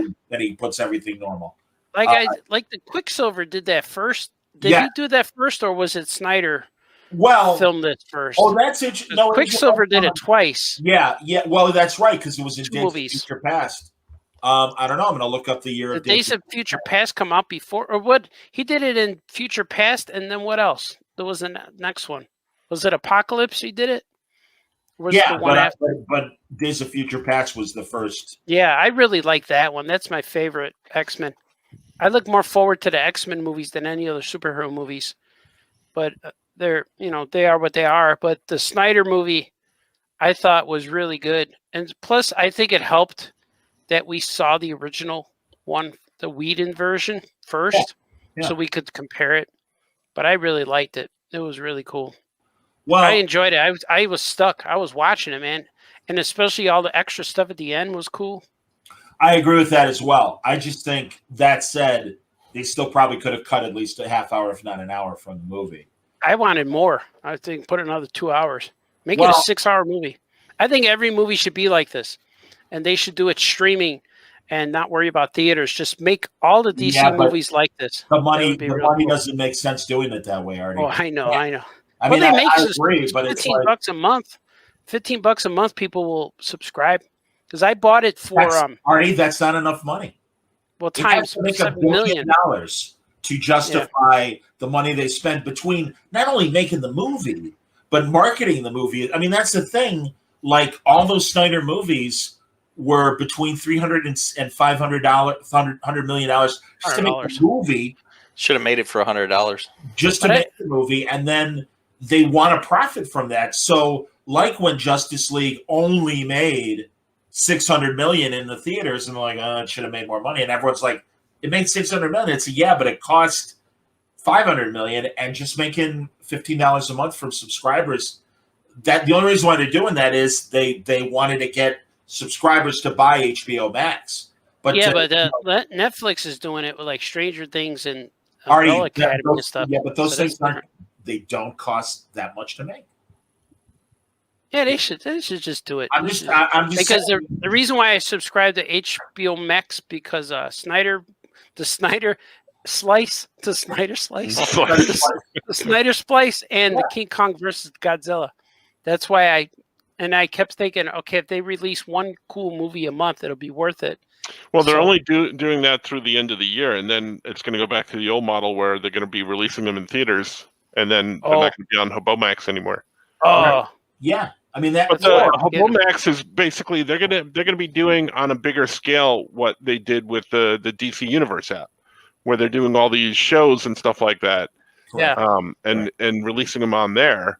But like on a bigger scale with a whole bunch of other stuff, not just the DC stuff.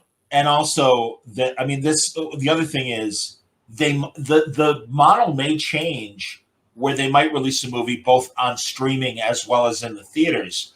But but I think the price will be to see it streaming. It could be as much as $50 to see it in your home. Right. Oh yeah. Now, if you got Disney's doing that with the Mulan movies, and with when you have Bendis and I talked about this. Hello. Bendis has a big family, like you have a big family, and it's too many people. Well, no, but like if you want to, take everybody to the theater and popcorn and the tickets. We're back to about $100. Everything's $100. And there you go. And I mean, now, again, so you want to do that, or do you want to spend it at home and only spend $50? So, but who knows? I mean, I don't know what's going to happen in the future because I do. Okay, tell me. Well, the future's hard to predict. The future. Well, wait, you don't know what's going to happen in the future. No, I do. So tell me. I know my Gordy's going to college next semester. September. Yeah. And I got to pick him up in the near future, a few minutes. And tomorrow I'm going to wake up and draw all day, probably. Oh, I'm going to have Wings with Austin Huff. So I do know the future. All right, thank you. But not HBO future. Kevin wants to know if the DC Universe app is still going or is it all on HBO Max? Nope, it's kaput. I think the only thing they have on there is like a Comixology Unlimited type thing. Yeah. What about Super Pet? The Super Pet shorts. Where are they now? They're not on HBO Max yet. YouTube. I would think they eventually will be. They're on YouTube. Yeah, I know that. I know. Yeah. I watched they used to be on they used to be on the Universe app, but then they kaput that. But I don't mind. Like they have that Bob Odenkirk movie, Nobody, which I was looking forward to seeing. It's released in theaters this week. Yeah, what's it called? Broken or Released or something? Nobody. Nobody. That's what it was. And it's being released this week in theaters, and then next week on the 16th or something like that, it comes out on demand. Really? So I'm wondering what the price of that is going to cost, because it's still in theaters, and they're probably going to charge a theatrical rate. But even if it is $30, that's what I would spend for me and my son to go see it in the theater or something like that. Yeah. So I'd buy it just to see it at home. But that would be worth it. Yeah. Yeah, but the Nobody doesn't cost what a superhero movie costs, or a Star Wars. know. I understand that, but I mean, if like, I understand what you're saying, and I agree with you. Yeah, the Black Widow movie. Yeah, the Black Widow movie. I mean, I know it's the time that they're doing it, but the Black Widow movie, they're releasing it on the Disney premiere. So even if they wind up charging $50 for Black Widow, I'm gonna get it at home and watch it. Yeah, because I'm gonna watch it at home, and there's family members here that are gonna see it, and it's gonna be. I think they'll leave it up for like 30 days, so I can watch it a couple of times. But the only reason why they're doing that is they've got so many other subsequent movies in the pipeline that likely are all linked together from a story standpoint. Whereas the James Bond movie, they keep kicking down the road. Mm-hmm. It's going to go on 2 years if they release it at the end of this year. And Netflix and Amazon Prime and all these streamers have offered, hey, we'll give you $700 million for the Bond movie. And the Bond people are like, no, because they know they can make more money when it's in theaters. Well, Mandalorian and Obi-Wan are making it. Those are made for television, sir. Yeah, but they're on Disney Plus. It's like a movie. Right. It's better than a movie. But it's like a movie, and also the reason why those are on there and the way that they've been able to make those movies, they have this technology that's called God, now I'm forgetting what it's called. Okay, you know about this? Filming in a fishbowl. Yeah. Yeah, we talked about it on here. Yeah. They could do Superman like that and then have him on every day forever for us for our lives. I don't know if Disney owns that format. Maybe somebody online, but maybe some of the viewers will know what I'm talking. The name of what it is. But essentially, it's a giant television screen. Mm-hmm. Yeah. They're able to project the backgrounds on that screen, and it cuts the cost ridiculously low. And Mandalorian was made to prove that the way to make movies like this is possible. I don't know. Is it stage? I think it's called Stagecraft. I'm pretty sure it's called Stagecraft. And that's brand new technology. I don't know if Disney is smart enough to license it to anybody else that wants to make big budget movies. I want to license it. You can reverse engineer that stuff. I mean, once it comes out and Favreau's got the dibs on doing it first. Once it comes out, oh, look, that's how it's done. Let's build another set here, and that's unless they put a patent on it, and people can't do it without giving Disney a licensing fee. I have no idea. They should go to Shark Tank with this stuff, like we Hobomix. So what do you got, Skokie? What do you got? I was gonna say, I mean, I used to be in the post-production world and having to deal with green screen and replacing green screen backgrounds with 3D elements and fake backgrounds and stuff, and it's a lot. I mean, you have to track the shot first before you can put any elements in there to fill in that background and get rid of the green. There's a lot of compositing involved, and you'd still have to do some of that stuff with this LED technology they have. But when I first heard about it, Franco sent an article about it. When I first heard and saw what they were doing, I was like, oh man, if they can replace that green screen stuff, that's going to save a lot of time, a lot of headache. I don't know how and a lot of money. Financially feasible it is to do right now, but man, if that's where it's headed, it looks really convincing. It looks great, and it would save a lot of time and money. Yeah, no question. And again, we're only at the beginning. Pardon me. I also like these deep fakes they're doing with putting other actors on other actors' faces, and they look real. They look real. You know what I mean? They do. I do. They put the Stranger Things girl on Princess Leia, and it looks good. I believe Harrison Ford on the other guy. When Scoot was singing, what song were you singing? What song did Gigantic Jeff have you singing? I am. He's on mute. No, he's not on mute. He's just playing with us unless he is on mute. I blocked it, I said. Oh, okay. You blocked Gigantic Jeff? They did. I saw somebody did that deep fake thing. They put George Clooney on art, and it didn't change. No. Oh, I know. It's hard to do. Same. It's George Clooney you're seeing right now. It's not very really me. Mm-hmm. I don't know what happened to my avatar when I turn my camera off. It goes to a blank. It disappears. I got to reload it. I don't know what's going on. Hey, look at the family portrait of the Scoot family. Kendall and baby Huey and Oliver. He's got babies, that guy. You're going to spend $100 on drive-thru pretty soon. Honestly, I just want to hug her for like hours, sir. Yeah. That's a great picture of your daughter. Smell her. I just that little bonnet, her little, remember when your mother used to rock you on your rocking chair? Does she talk now? Daddy. Just a couple words, yeah. Baba. Yep. Yeah. How many months now? How old is Oliver. 13. Wow. Ooh. Yeah. Walking yet? Or trying? Nope. Trying. there? Yeah. Yeah. Yep. I like when the it begins. picture our Oliver drew of Felicity playing with his trains, and he's in the background approaching with an angry face because he's getting mad because he's playing with her train, or Yeah, she's put her- playing with his trains. She's tired now. Isn't it bedtime? Yeah.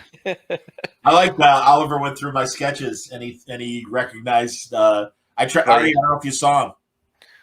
I saw you drew Popeye. Yeah. You drew Shazam. Did you draw? He was Kevin Shazam, but Oliver thought it was Jay Garrick because he didn't have the. He knows. No, he Jay just Garrick. said the Flash. Oh, there because it he is. saw the lightning bolt. Yeah, he didn't know which I Flash. like that. It looks like Johnny is looks like a self portrait almost. I drew with my mouse already, so I couldn't draw good lines. So yeah, I was kind of hurting lines. Oh, it's your mouse. It looks good.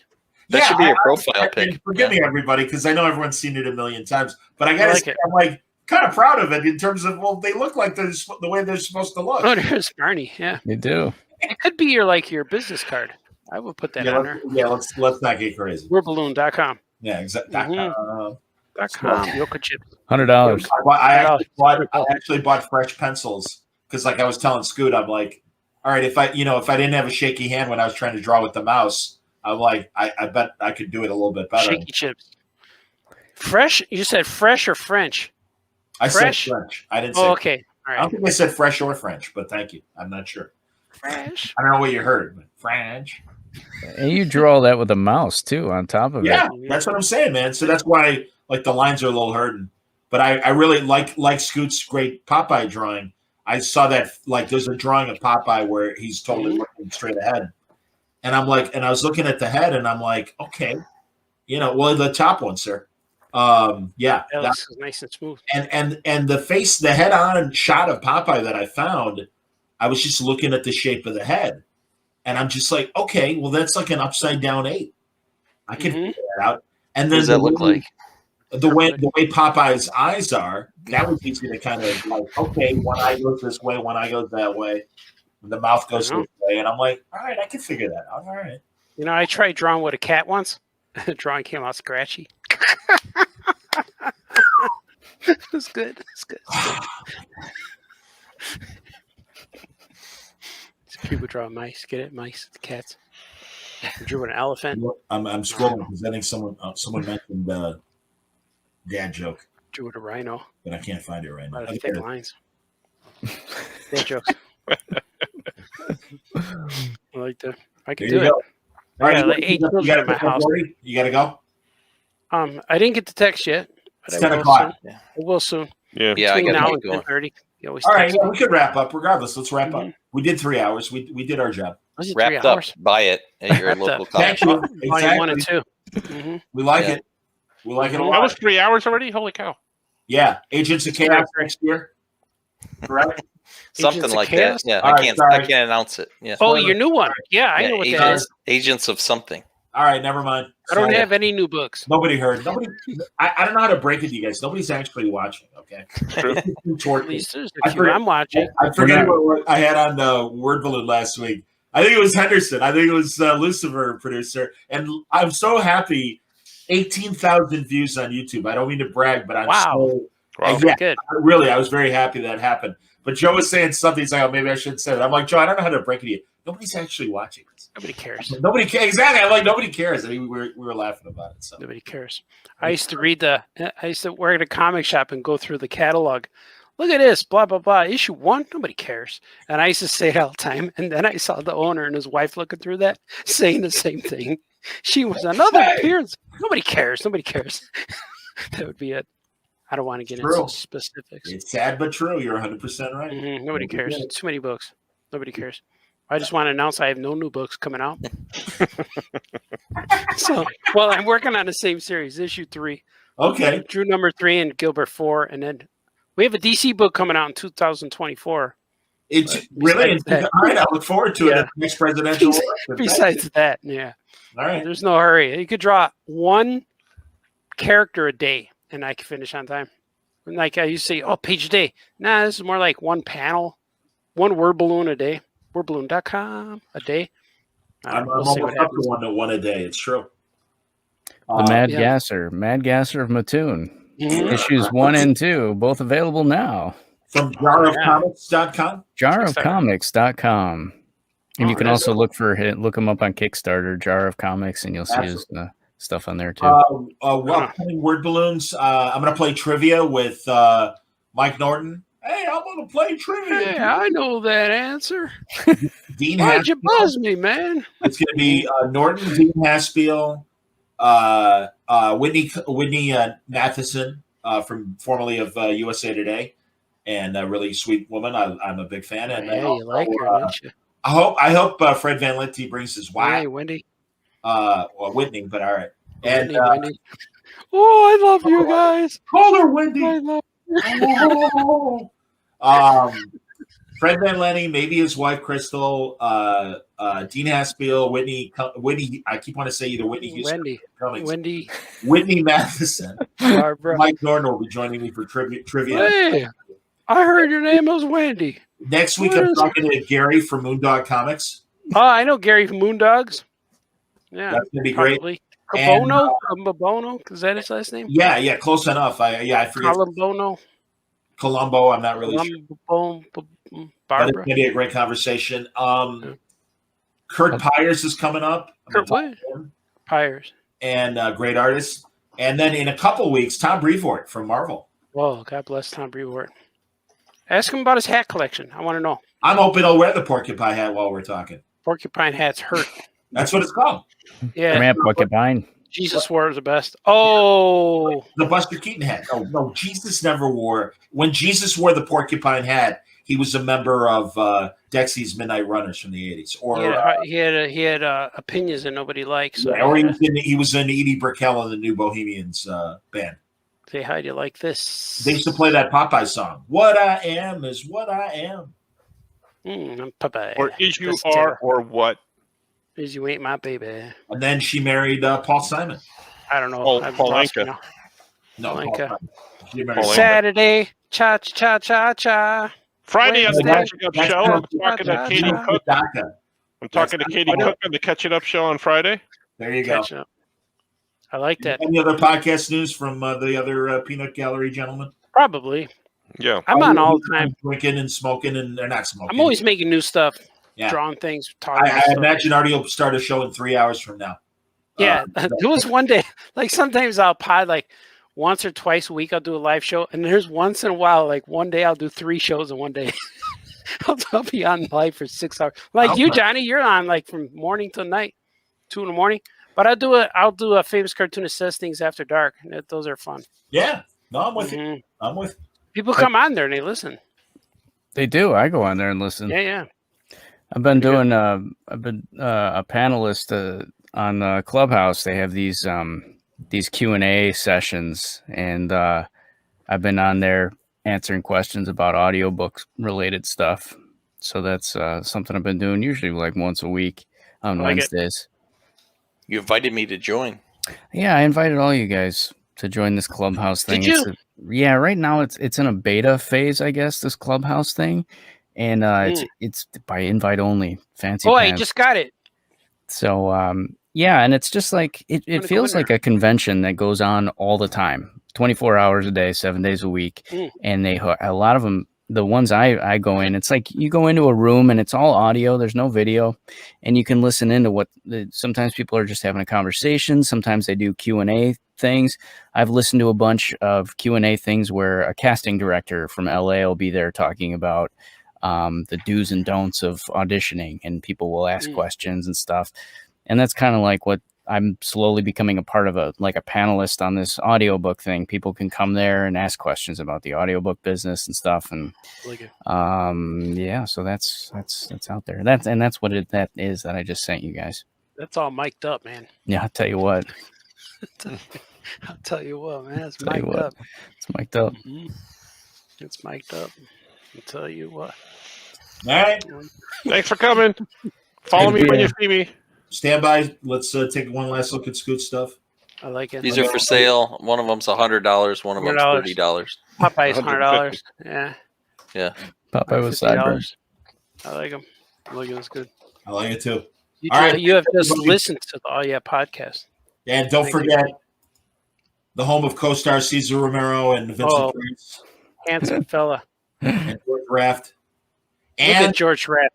Don't be confused when you're watching Stars. There's real art and there's Bizarro. I want to lean on that guy. Just lean on him, like one shoulder, put my armpit on his shoulder and lean. Like, how's it going there, young fella? That's what I want to do. This is like Crisis on Infinite Arts. And I want to rub the back of his cheek with the back of my hand. Just rub it. I want to light matches off that little season top beard. And I want to tell him, "My, are you handsome?" That's his soul patch. His soul patch is long.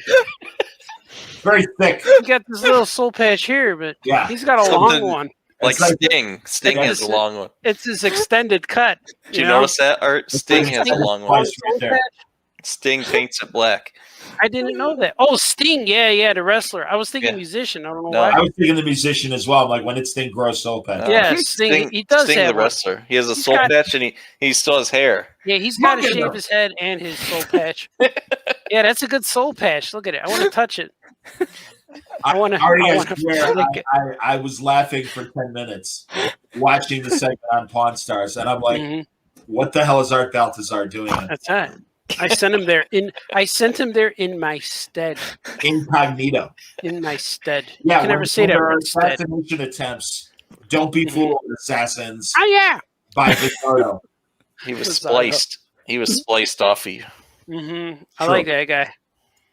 I want to lean on him. Snyder split. There are doubles for all of us all over the world. We haven't necessarily met him yet, so beware. I met my double at Six Flags once. I was like 19 years old, and I was walking with my friends, and he was walking with his friends, and we intercrossed. But me and him met eye to eye, and I looked at him, and he looked at me, and it was weird. And I thought about going with his friends. Maybe we could fool him, but I know that he knew that he was my doppelganger, and I was his doppelganger. So that was like 19 years old. So it's like 60 years ago. So that could be him. What if that's the guy I met at Six Flags? It's possible. Now he's famous. Brad is asking if it sounded like Art. He did not. Oh, yeah. So, that's Mario is checking in very late in the show. We're almost done, Mario. He hates it when the Mavs lose. Mario hates it when the Mavs lose. Oh, yeah. He likes tacos, though. Mario. And he loves the glove. Glove comments for the next episode. Yeah, we got gloves. There you go. Ghost stories next time. Follow us when you see us. Oh, yeah.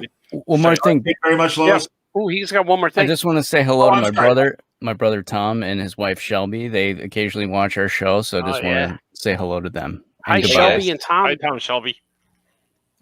Shout out to Tom and Shelby. Hey. You guys are awesome. And apparently the Mavericks did lose. Everybody's losing today. Very nice. No fighting, no crying, no. Be nice to each other. Yes. All right. We'll see you. I like Pink very much, Lois. Artie, do it. I like Pink very much, Lois. You guys are awesome. Okay, bye-bye.